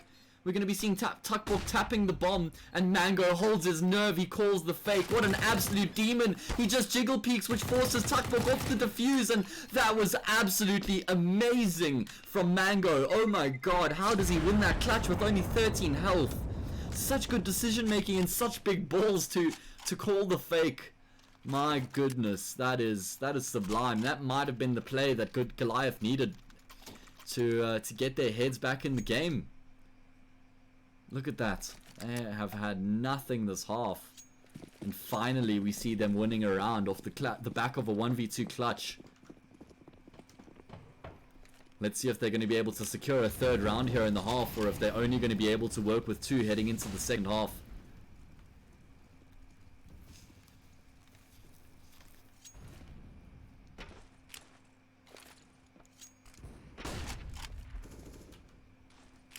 Ballistic to open things up, but Mango right there to trade it out and make sure that he continues where he left off. Look at Massacre with the lurk, already gotten himself into vents as he shuts down Snowy. Tuckbook also going to be dropping down, receives the same treatment. So finally Goliath are actually in a favorable position.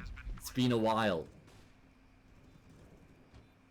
and they are going to be able to capitalize on this as they go up 12, or rather not up 12-3, they go up to a third round, which means they pretty much have the bare minimum as they head into the second half. The pistol round is going to be really important.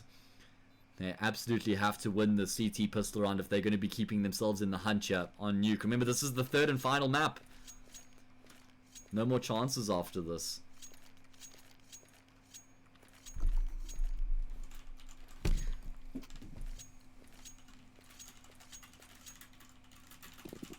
So just confirmation, the Sinister 5 vs Lionheart game has already gone live. I will be jumping into that after this game.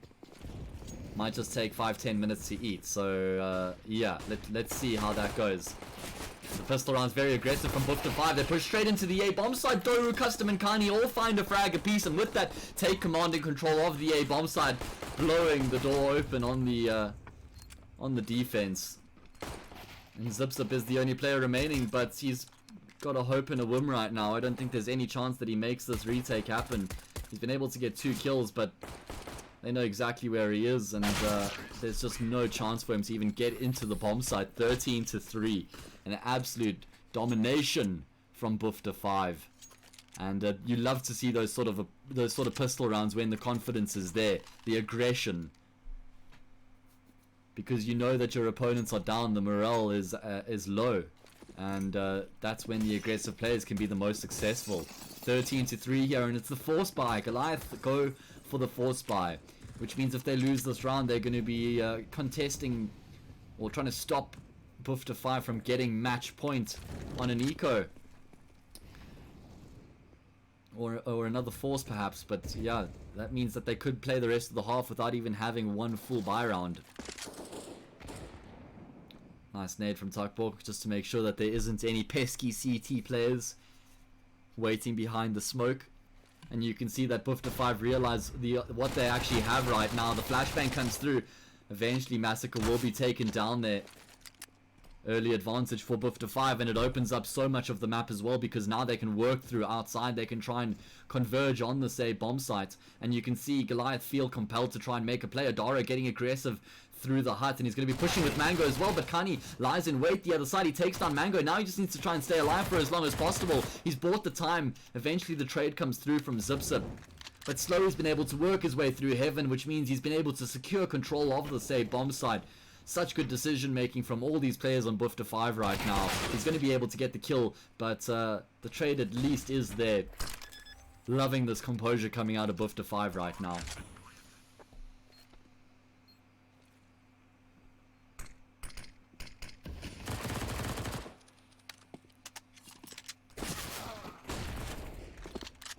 Doru and Tukbok, the two remaining players here to try and deny Adaro the 1 versus 2 clutch, and both of them are playing behind the silo, and Doru just lands the clean headshot. The Mac-10 doing the damage, and 14-3 here.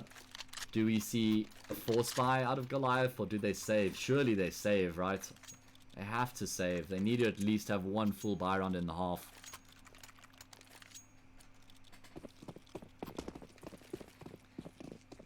My goodness gracious me. Who would have thought that Big5 would be would not just beating Goliath, but absolutely destroying them in this manner.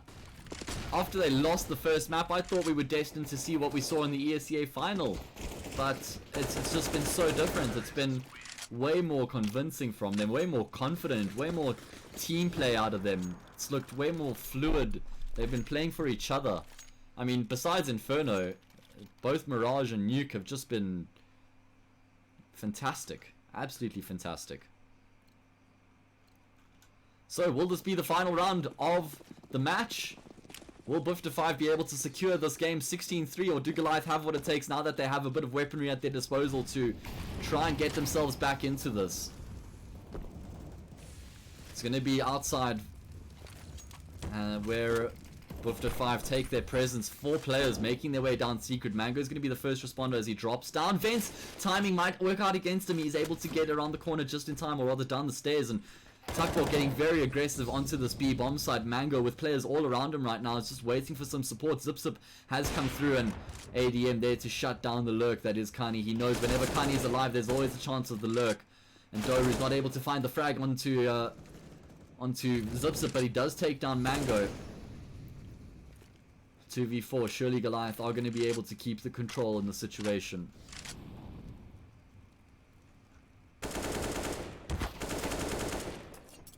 That's actually the A bomb site for the taking, and Slowy's realized that he goes straight up the ladder. All of a sudden this round is completely swung. That's going to be a free bomb plant at the bare minimum.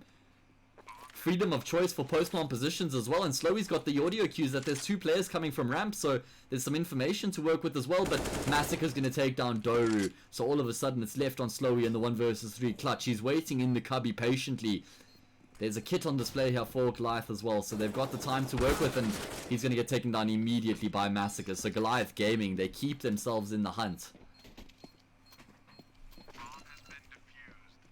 Counter-terrorists win.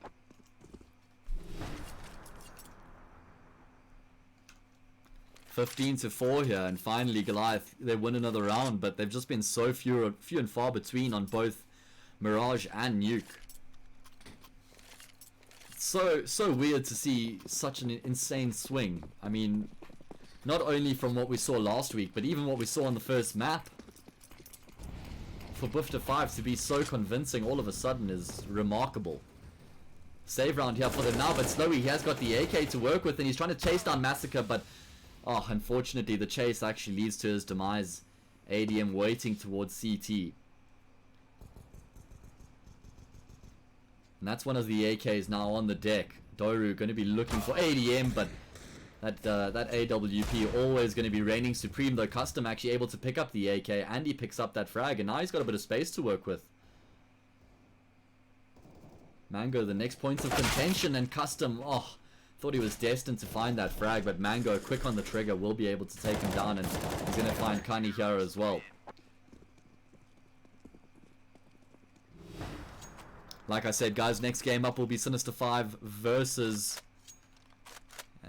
Lionheart. Considering restarting the stream so that it's 2 separate VODs.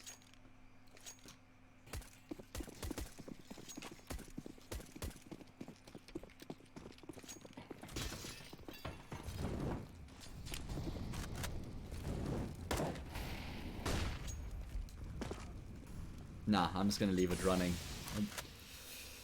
Another eco round here from Big5. They want to make sure the next time that they do go for the buy that they're going to have absolutely everything they need to work with. All the bells, all the whistles. So it's just a few upgraded pistols and some armor and AK for Doru as well. So they have got some firepower and they've been able to at least secure themselves the B bomb site. Tuckbook flies down the stairs looking to try and contest Mango. But it is Mango who comes out on top. So that means Goliath are still in the advantageous position as it stands. Mango continuing to be a nuisance right now, constantly taking down players, and he's going to be able to find Doru as well. Both Massacre and Mango were brought down to 2 health, so the question begs, what if those players were taken down? Maybe just maybe, Big5 wouldn't have been able to make something of the round in the end there, but not to be. Plenty of money now, so there will be the full buy. We're going to be seeing Slowy opting for the AWP straight away. I mean, he's 27 and 10, he's not fucking around.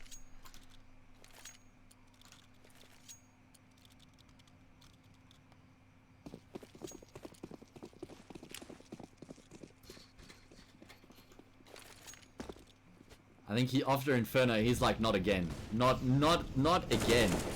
I'm going to be the one who makes sure that it doesn't happen again. Takes the responsibility, and he's just been fragging like a madman. Speak of the man, and he shall appear. Gets another kill. Mango, though, who has also been finding his footing in the past couple of rounds, is going to be looking to get aggressive here on the angle. He does spot out the leg of Doru, but the trader's there. Probably should have backed off after taking the initial fight. Still a 3v3 here with so much time left.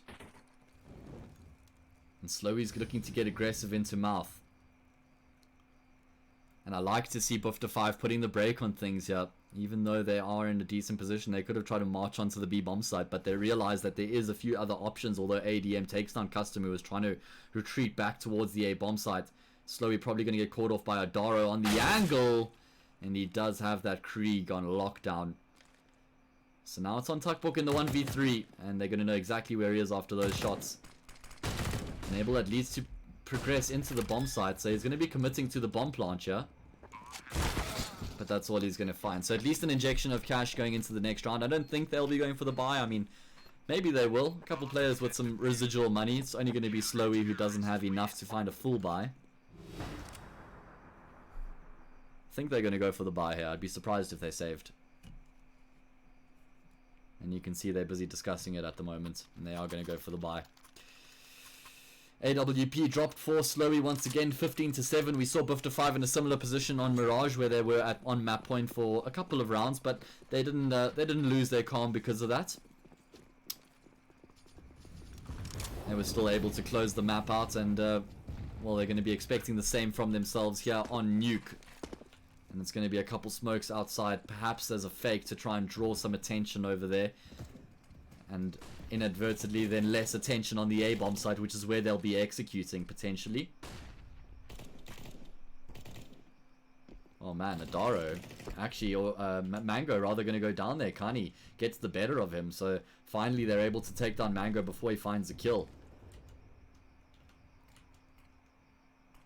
And that spreads out the defense quite a lot, but the one golden egg right now for Goliath Gaming is that they've got Massacre on the lurk right now, and he is finding so much information as he works through outside. Seems like Goliath have the clue that he could be coming in Custom. Oh my god, that's why he has the king as his display picture, because he's the king.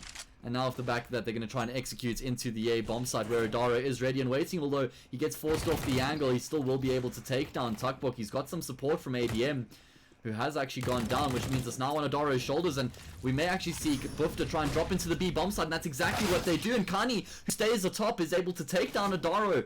Zipzip needs to clutch the 1v2 to keep his team in the game, and he's going to go down to Kani Ballistic, who had an incredibly impressive game with 23 kills in total, 28 for Slowy. Between the two of them, they did an insane amount of damage in the series. And Big5 secure the victory here in the VS Gaming match against Goliath 2-1. who would have thought after that first game we saw on Inferno, an absolute demolish coming through, and I thought we were going to see more of what we saw in the ESEA final, but no. Big5 show that they are still fully competent of competing against this Goliath roster, that they still have what it takes to compete on an individual level as well as a team level, and we just saw some of those players who we've known are capable of taking the game, you know, the bull by its horns, if you will. The players like Slowy, the players like Cunny standing up and making the difference. So way more convincing from Big5, and I think that probably did the team a lot of good. I mean, I don't know where they are from a mental standpoint, considering that, you know, the recent organizational change, losing out to Goliath in the final of ESEA, probably a little bit bummed. So I think that this would have done them a world of good. Also just reminded them what they're really capable of. So congratulations to you boys. And that is the first match done and dusted. Next game we're going to be jumping into is Sinister 5 versus Lionheart. And that game's just started.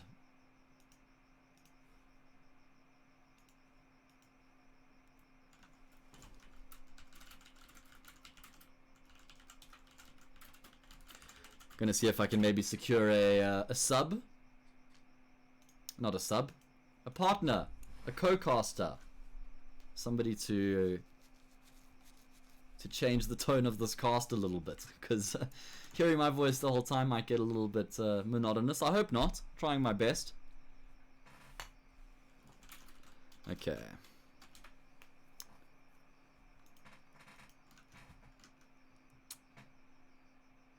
So might as well jump straight into the next game.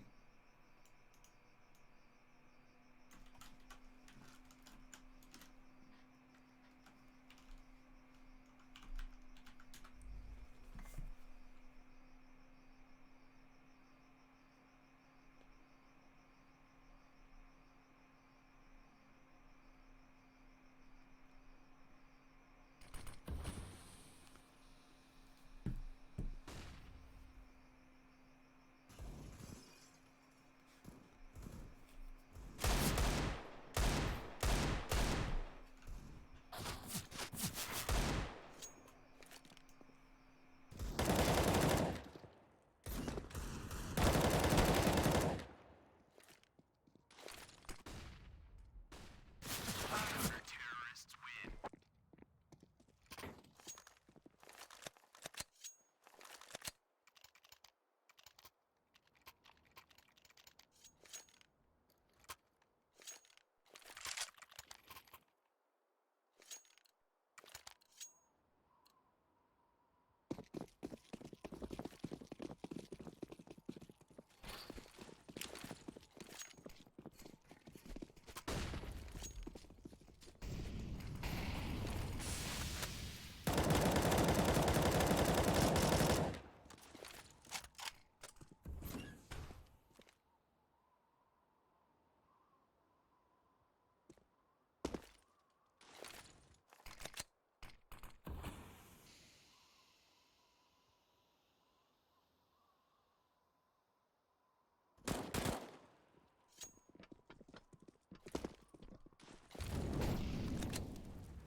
Microphone muted. Microphone activated.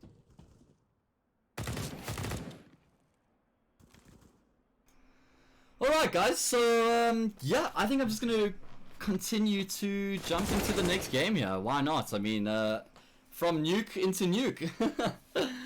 It is going to be Sinister 5 versus Lionheart Esports, which is actually quite an interesting game when you think about it. Of course, well, not really many players from that original Sinister 5 team in this Lionheart team. Divo, pretty much the only member. So a bit of a storyline there, I suppose. Divo playing against his former organization. And it is the this new Sinister 5 team. I mean, not so new, but they're kind of new, right? They're new to me. I haven't casted any of their games yet, and I'm actually really keen to cast one of their matches, just to get an idea as to how they're looking, how the team has been, because it was kind of met with a few question marks when this roster was announced, because I mean, we haven't really seen a few of these players in action. When you look at Elusive and Freaky, 2 players we haven't seen in action for a long time. They are back in the scene. You've got Zero Chance, who was, of course, a part of Sinister 5. Unchanged in that department. Spoof, also a player who hasn't been active for a long time, coming back into the competitive scene here in South Africa. So things have definitely taken an interesting turn with this roster. Of course, Deviant, formerly a part of Goliath Gaming, making way for Mango, and joining up with some old friends. I mean, remember, a lot of these guys used to play with each other. Elusive and Deviant were together in Bravado at one stage. Zero Chance and Elusive were together in Energy at one stage. Spoof and Elusive were together in Carbon at one stage. So a lot of history here between these guys. I mean, of course, the quartet of Elusive, Zero Chance, Deviant and Spoof is one hell of an experienced bunch. I mean, all 4 of these players date back to the origin years of South African CS. So that's not one thing they lack for sure. That's experience. And I think the question comes in with their firepower. Everyone's sort of wondering if they're going to be able to keep up with the big dogs like Big5, like Goliath, like another one here, Lionheart. Are they going to be able to compete on a fragging level? Because they have the experience, but maybe these individuals aren't really known for their fragging prowess. So I'm interested to see how it plays out over time. I mean, we're here on Nuke right now. I'm not sure whose pick this is. I'd assume it's Sinister 5's pick, because this is a perfect map for their team dynamic, which is teamwork, teamwork, teamwork, communication, communication, communication. And that's exactly what their strength is. So wouldn't be surprised if this was their map pick. I'll do a bit of digging to find that out. And then Lionheart's also an interesting story. A new organization coming into the South African scene. They were playing under X5 previously, were these guys, led by the man. He's the IGL, if I'm not mistaken, if things still are as they originally were. Slayer, one of the up-and-coming prospects. He's struggling in this game at the moment, but it's early days, and T-side is never really an AWP's favorite of Nuke. But yeah, like I said, also an interesting story with the man leading. Not really something we're accustomed to seeing from him in the early stages of his career. So I'm keen to see how that plays out. I mean, I've heard people saying that Ninja should be the IGL, because that's a role that he's more aligned with. He's more of a heavy support player. So if you're not going to have him as the IGL, then you're sort of taking away from the positives that he adds to the team potentially. Anyway, we'll have to wait and see how it plays out. At the moment, it's looking really good for Sinister 5 here on the CT side of Nuke.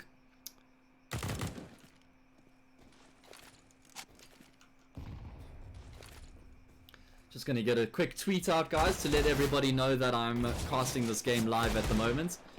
Spread the link far and wide. We want to try and get as many people as possible watching this game.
Alright, so I'm interested to see how Lionheart approach this T side. Considering they're down 7-1 at the moment, what are they going to try that's different to unsettle the CTs? Of course, Sinister 5 have got the mastermind Elusive in their ranks, who's just got so much damn experience behind him. And I mean, it's so cool to see him back in South African esports playing for a team again. just having him a part of the scene actively is very valuable to the South African scene. So it's great, and I'm keen to see how he transitions and what sort of game plan he brings up against these teams, considering that the strengths of the team he's playing with. He's actually in a very good position right now to make sure Lionheart can't get into the A bomb site. And it's going to be Freaky who gets aggressive, pushing up ramp, traded 1-for-1. Finally, Elusive will pounce and he's able to pick up a double kill. And that unravels all the hard work that's been done here by Lionheart as they were wrapping through CT. Seems like he's still aware that there could be another player coming through there as well.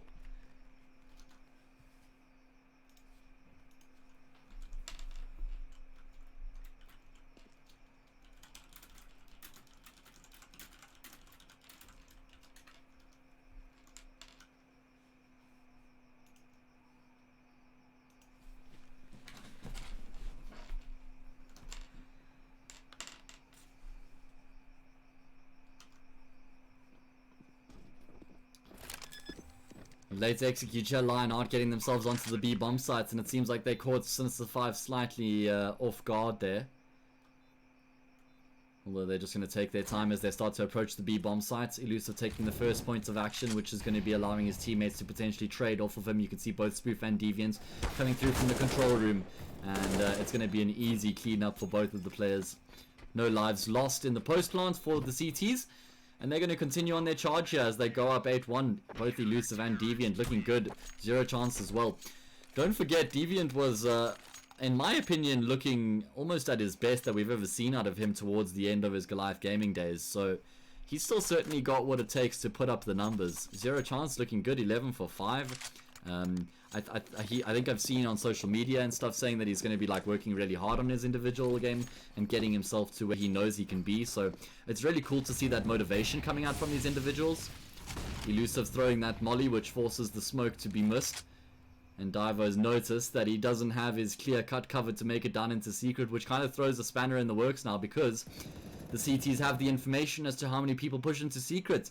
And right now the play was for Lionheart to try and fake multiple players going down secret and maybe try and pull the attention off ramp. Anyway, Freaky still able to find a pick on the player through the smoke, and he drops back, making sure that there isn't any opportunity for the trade. Nice timing on the peak there from Divo.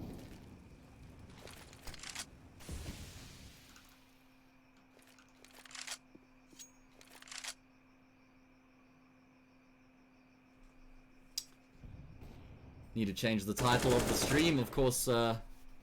Was considering stopping the stream and starting it again after the previous match, but I'm just going to leave it to run as one long stream. Oh, zero chance, just missing the flick there. Slayer starting to actually find a couple kills now that we've tuned in. One of those players that likes the spotlight, perhaps. And Spoof's in a very important position right now to make sure that Sinister5 do keep control of the A bomb site. Deviant also doing his part from mouth. He's going to be able to get one pick. Spoof also get one, but not at all aware of the possibility that Slayer could have made his way into CT, and they know that Freaky was towards ramp, so good chance he's going to be coming up this vent.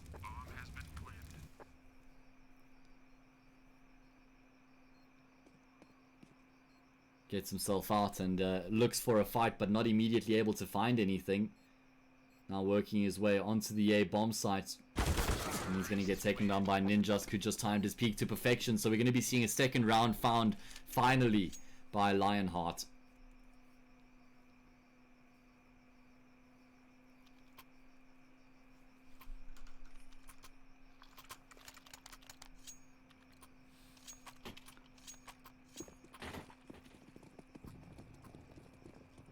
So I wonder who's calling the shots for Sinister5. I mean, they've got 3 potential IGLs there in Zero Chance, Elusive, and Spoof. All of them have done it in the past. In fact, quite a lot in their career. We're going to be seeing a quick hit, though, into the bomb side. Lionheart trying to catch Sinister5 off guard, and it seems to be working out so far. Frags being traded 1-for-1, but they have been able to force the players out of heaven, and that's a big one, because now they're going to be able to find a plant for free. And it's not the best retake position that the CTs find themselves in right now. 3 players are going to be coming from mouth. Although the T players are also quite low, so that might enable them.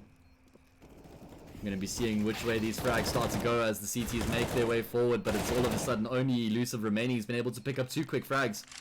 Trades out for the EAK as well. He does have the kit to work with, and he's going to be spotting Slayer on the bomb site. Although unfortunately for him, Ninjas wasn't pushing around through the squeaky door, and he had to at least connect on that spray down to somehow stand a chance in the round. Just going to be able to hunt him down at least to make sure no weapons will be saved. So Elusive still showing that he has what it takes to definitely be a heavy hitter, and I would be very surprised if that wasn't the case. If you think about the level of competition he was playing against in America, those were some highly skilled individuals, and he was holding his own overseas, so that translates to a very strong player in the local scene.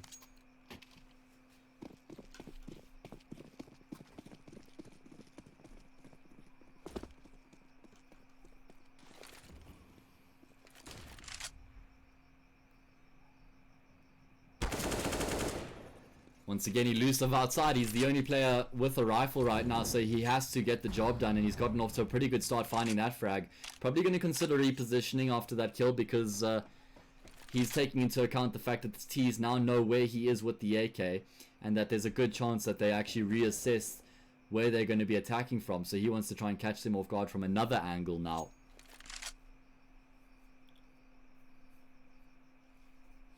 And this is a very strong position as well. Normally up here you're good for at least 2 kills if you can catch the T's off guard. And he's also slowed things down a lot for these T players. Interesting setup coming out in secret here. If the T's do end up pushing down, they could actually have a pretty tough job on their hands. Even Spoof is in the area as well. So this is actually a nice setup coming out of the CTs. Just Elusive posted up on the A bomb sites. He's the man with the heavy weaponry as well, while the rest of the teammates are in secret, although they start to poke and prod for some information as time goes by. Only 34 seconds left now, so wherever Lionheart choose to go, they're going to have to put all their eggs in one basket. And I think it's just going to be the straight A executes, and Sinister 5 are in a perfect position to deal with this. Majority of their players are actually on the side of the map right now. The squeaky door gets open.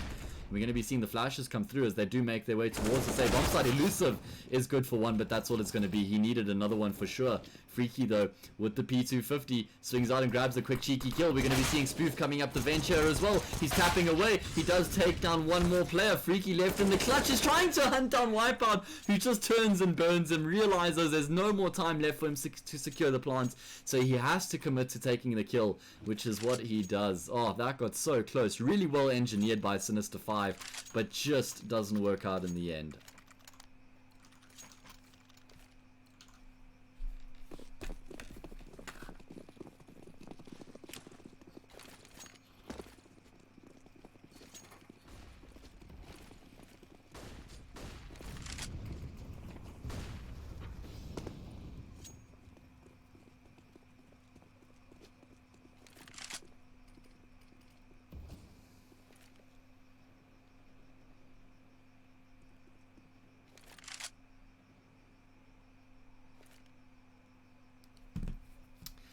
Lionhearts have been able to get some early positional control towards Secret, which is always nice as the T side if you can secure this part of the map in the early stages of the round, because it gives you so many options, and also it becomes more difficult for the CTs to figure out how they're going to go about defending the bomb sites. How many players they should be committing to the B bomb sites and all those sorts of things. Anyway, right now the action's back towards outside. Changing up things here are Lionheart after finding that control.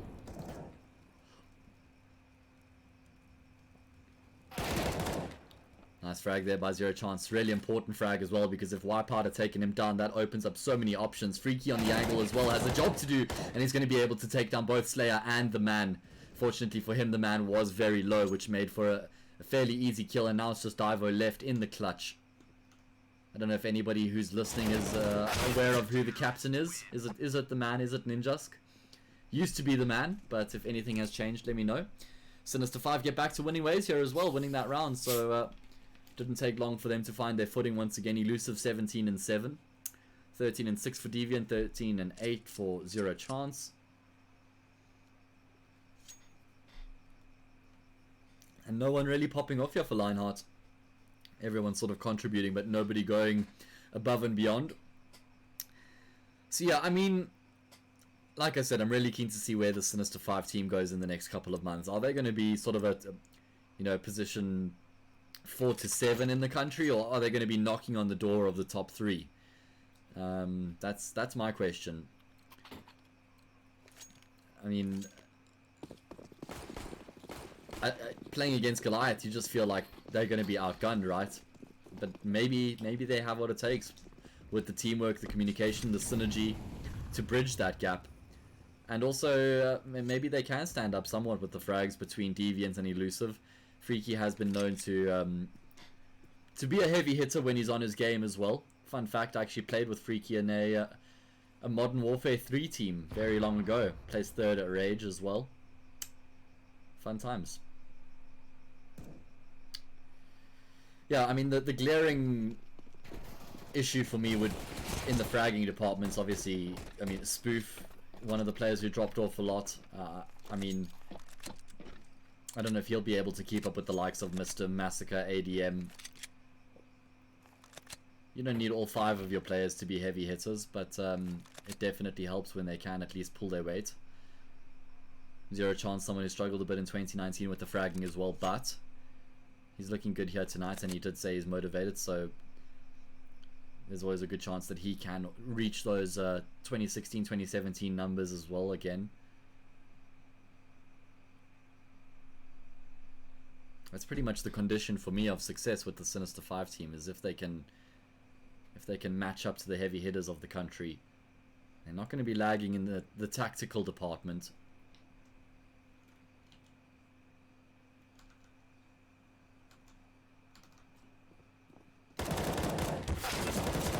Oh no, you hate to see it. Somehow Elusive is actually able to turn and burn the man. Thought he had that frag for all money, and now it's just Wipeout left by himself. Wants to try and secure a bomb plant. Spoof was waiting in the corner. That's the thing about Spoof, is he's an intelligent player. That's where most of his frags come from, is outwitting his opponent.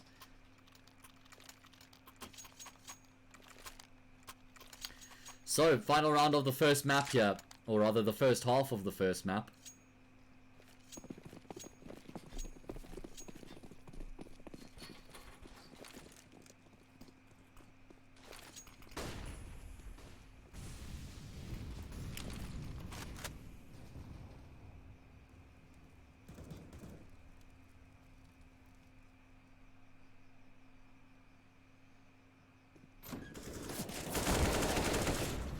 Wipeout bursting out of the squeaky door, Slayer coming through the hut, also Divo chiming in with the frag of his own, and with that it's a easy round for Lionheart. It seems like when they've kept things simple and they've just gone for the straight up execute, the straight up pop burst, whatever you want to call it, that's where they've found success, and it's almost been with ease. They've been able to take the control. It's when they try and get super tactical in their approach and very calculated and super complex, that's where they sort of seem to be getting picked apart one by one and not really able to make much of the round. So maybe you should have tried some more of the aggressive strategies in the half. Anyway, they walk away with 5 rounds, picking up 4 of the last 6, certainly aided their cause, and they're going to have a bit of momentum behind them heading into the second half.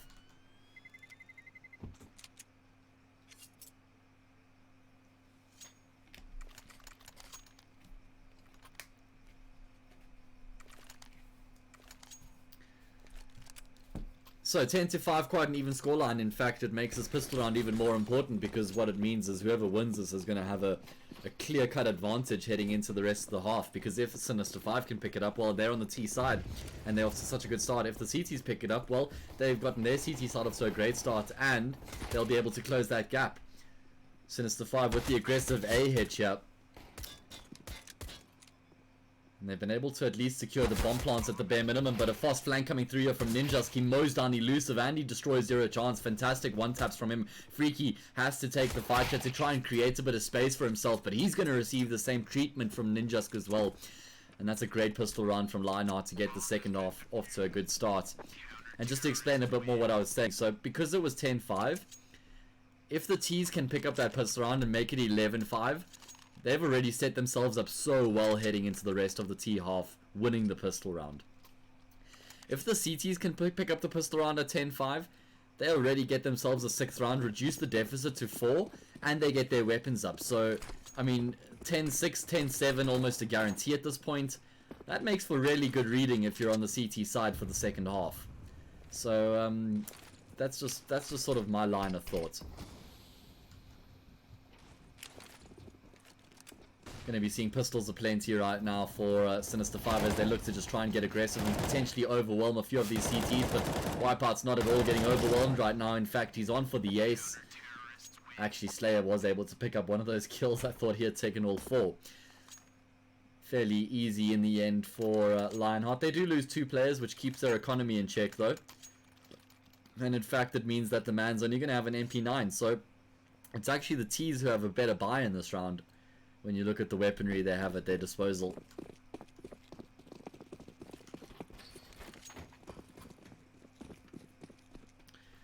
A Krieg and a couple AKs does outweigh 3 M4s from us and an MP9. What sort of strat we're going to see from Sinister 5 here? It just seems like it's the default, although Spoof, who's left by himself inside, is going to get utterly destroyed. So they go for the 4-1 split with all their emphasis on outside, and then they try and get aggressive, but it's Wipeout who does push forward and find 1 kill before he's traded out. And Sinister 5 are just going to continue to surge towards this B bomb site right now. Divo is playing the patient game, waiting for the players to push out into the B bomb site before he shows his presence. And it's really good decision making from him not to take the fight from those first few players who are crossing down into the B bomb site. He plays the patient game, and it catches them completely off guard. Nice aggression coming out of Lionheart, because that's going to unsettle Sinister 5 now. They can't just send one player inside and leave him by himself and expect him to be fine. They need some support structure there, because there's the chance that the aggression's going to be coming through. So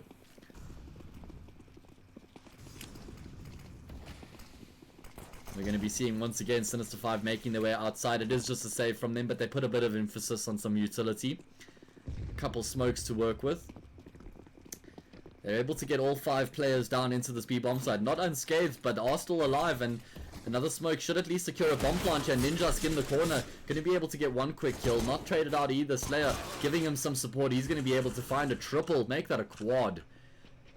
The objective was achieved by Sinister 5 as they found a bomb plant. But still, they get mopped up. And Slayers, he's turned things around ever since we've joined. I think he was 0-8 when we connected to the server. Whoa. The Darkwing. Ja, that is a scam. That scam me, Byron. Getting the all chat there from Divo. Go chicken, you Krieg! Oh, bad. Oh god.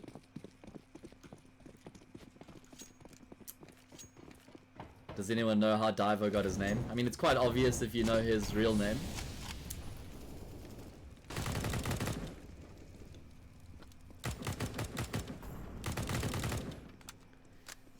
Took the first 2 letters of his first name, the first 2 letters of his surname, and made Divo. What would that make your name? Mine would be Mast. Mine would literally be Mast. M-A-S-T. Mast. Maybe that's a better way of pronouncing it. The Master of what? I don't know. Full buy round here. Sinister 5 yet to find a round in the second half. And you can see that they're playing far more tentatively, waiting for some sort of a peak or some sort of aggression to come through from the CT side. Eventually, Wipeout can't contain himself, and he does try and take a contest through Squeaky Door, which costs him his life. And still, you can see the default hold right now. Nothing being given away by Sinister 5. Patiently waiting for something to come through. And this is clearly Elusive's engineering. The man getting aggressive is going to be met by Deviant, who had a flashbang in his hand, but he was able to get his weapon out just in time. And now Sinister 5 are going to commit to the A bomb site. Well, they're taking quite a bit of damage from the utility. Ninja skin the corner, coming up the vent. He's able to find 2 quick kills as well. Divo, though, receives the treatment from Deviant. He only had 7 health, but he was able to connect on the immediate headshots, and that leaves Ninja skin the 1 versus 2 clutch. He seems to have read the play here though, although never mind, as I say that, it's the full wraparound. They're going to be going up heaven and back into the A bomb site. Oh, good decision making coming out of Sinister 5 here.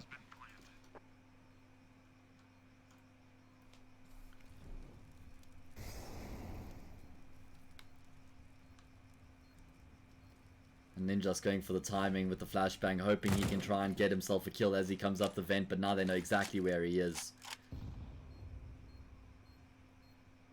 And surely there's no way that he's actually able to close out this round from this point. Deviant wrapping around patiently. Actually finds a third kill in the round. That's really impressive considering he was brought down to 7 health so early on.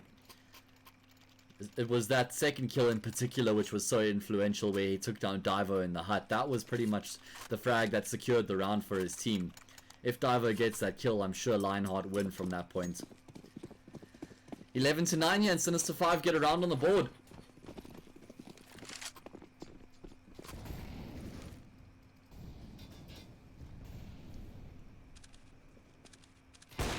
Nice shot there from Slayer, taking down Zero Chance on the silo. Timing his peak to perfection. Opening up the account for his team here in the 21st round. We're going to be seeing a straight up flash execute into the A bomb site, but the man mows down 2 of them with the spray. So decent numbers advantage right now. For the CTs though, Deviant nearly actually able to find that second kill. Does take down Divo, but that's all it's going to be. So Lionheart straight back to winning ways after losing that that previous round. Not the best economic situation for the T's either, and it seems like Zero Chance is committed to the buy. And we're actually going to see the first tactical timeout coming through from Sinister 5 here on Nuke.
Then just got in the angle, able to find one, and it's a really nice crossfire that he has set up with the man.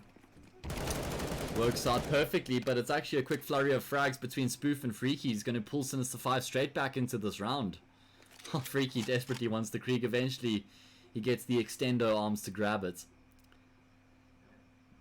Seems like it seemed like Sinister 5 were dead and buried in this round, but they get, like I said, 2 quick kills and they're straight back into it.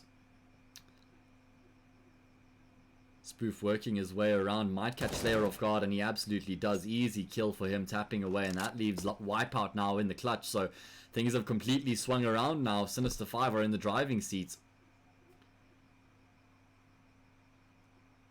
Really important round for Sinister 5 as well, considering the state of their economy.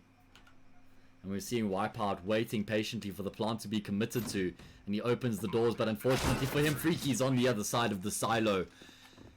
And very good decision making there from Sinister 5 as to where they were going to plant the bomb and where they were positioning the remaining player to cover the planter. And Sinister 5 get across the line, and we're going to be seeing another buy here from Wipeout, or rather from Lionheart. But if they lose this, they aren't going to have any money left in the account. So trying times right now, 12-10, very close game. Closer than it looks because of the state of the economy of both teams. If Sinister 5 do lose one round, they are back on an eco, so that's why I say it is as close as it seems, or as I think it is.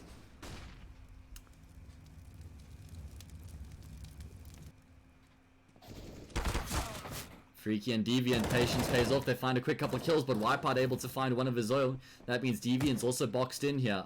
He's going to be able to swing out, and he takes down Wipeout, still so low. Surely he gets taken down on the angle. Ninja's able to swing out and find Zero Chance as well.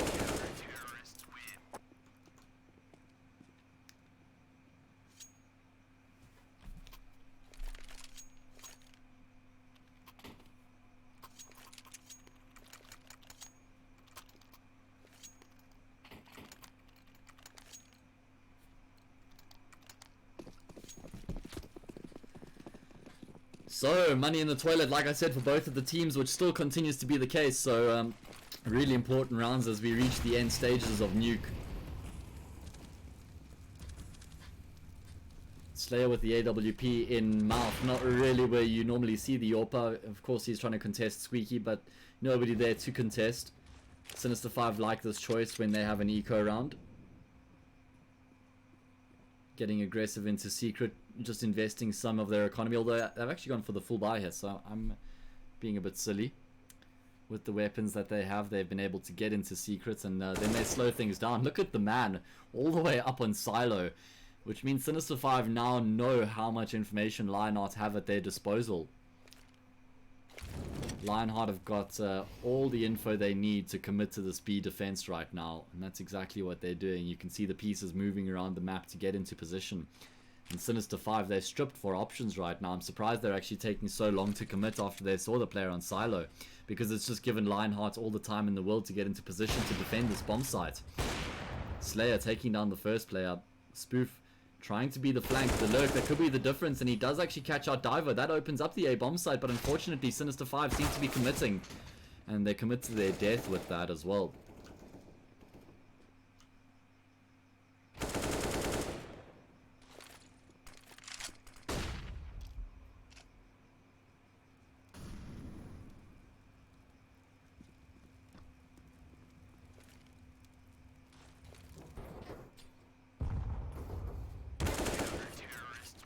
Nice close out there from both Wipeout and Ninjas mopping up, and that does level out the scores at 12-12. Lionheart starting to make a solid CT side here, winning most of these rounds. What's it now? 7 of the 9. So that's pretty solid.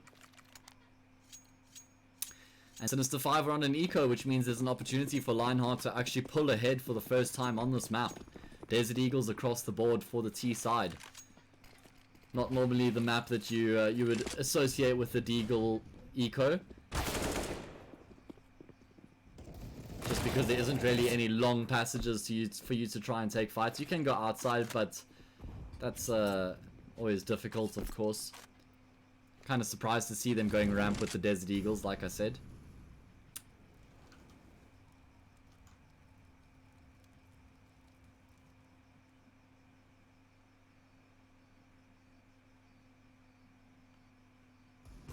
Lionheart not having any trouble in dealing with this anti-eco right now. Eventually they will lose one player, but that's all it's going to be.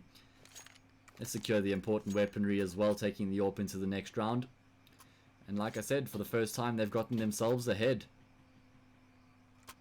And this is where it starts to get precarious on the T side of Nuke. Once you've fallen behind the CTs in the second half, once the CTs have some sort of an economy behind them, pretty much every single round is of utmost importance.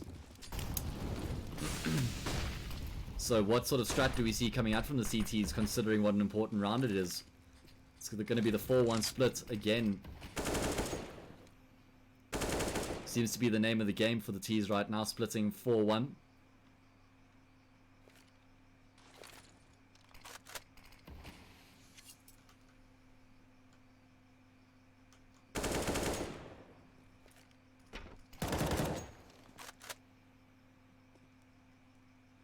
Important opening frag there for Wipeout, just nullifies this attack because all of a sudden all the remaining players are inside.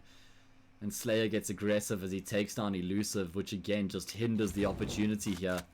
Sinister 5 trying to make something, but they've got no positional control to speak of as we reach the minute mark. They don't have any smokes remaining either. They've got plenty of flashbangs, 2 mollies and a nade, but not one smoke. That means challenging a ramp is going to be that much more difficult. Ninjas is on the off angle at the moment. The man boosted up is spotted out.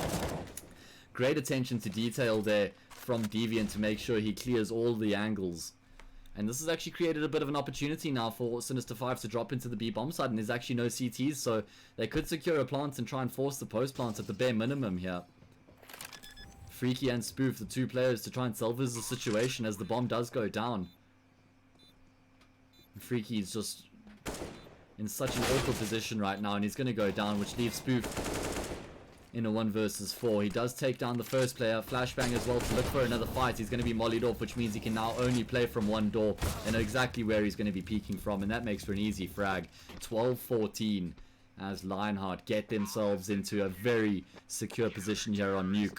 There will be enough money in the bank for another buy to come through for Sinister 5, but they're playing from behind right now, and nothing's really been working out in their buy rounds.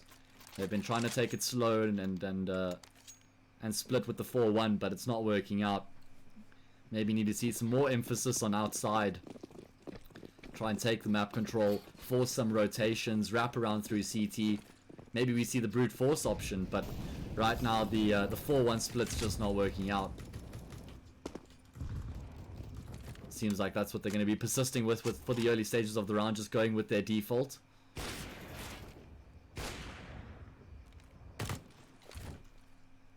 How much information do Lionheart right now have of outside? It seems like it's just the man who's spotting. And then they've got Slayer on Heaven with the AWP as well.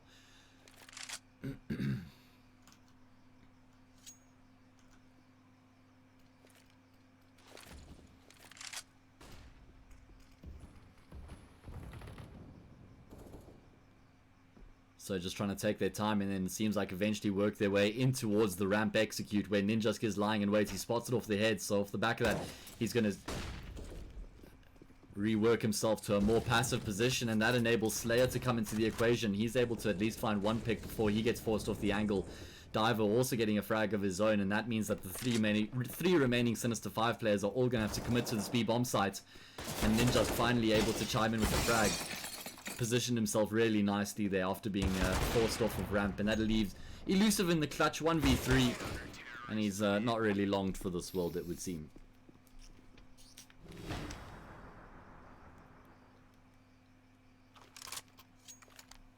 So 15-12 here on Nuke, and it's Lionheart who have kept the faith since they headed into the second half here into the CT side of Nuke, and they have looked far more convincing as well. I mean, keep in mind, I think they were down like 9-1 at one stage, so this is a very big turnaround from them, and unfortunately we're not even going to have an opportunity to see how they won Nuke, because there was a quick change on the GoTV. So Lionheart complete the comeback, they complete the turnaround, and they get themselves the W on the first map. That means they go into the second map 1-0 up here in the VS Gaming Premier Division Leg 1 match. My name's Hayes, guys. Thank you for joining me. Going to be heading to a bit of music now while we have a break and wait for the second map. I'll see you guys shortly.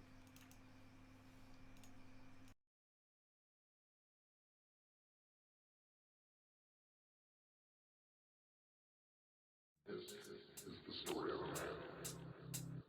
a man who is more machine than man, a man who is at odds with himself and others around him, the man, the machine, an attempt to survive. One day to run with others was his wish, but that dream will never live in reality.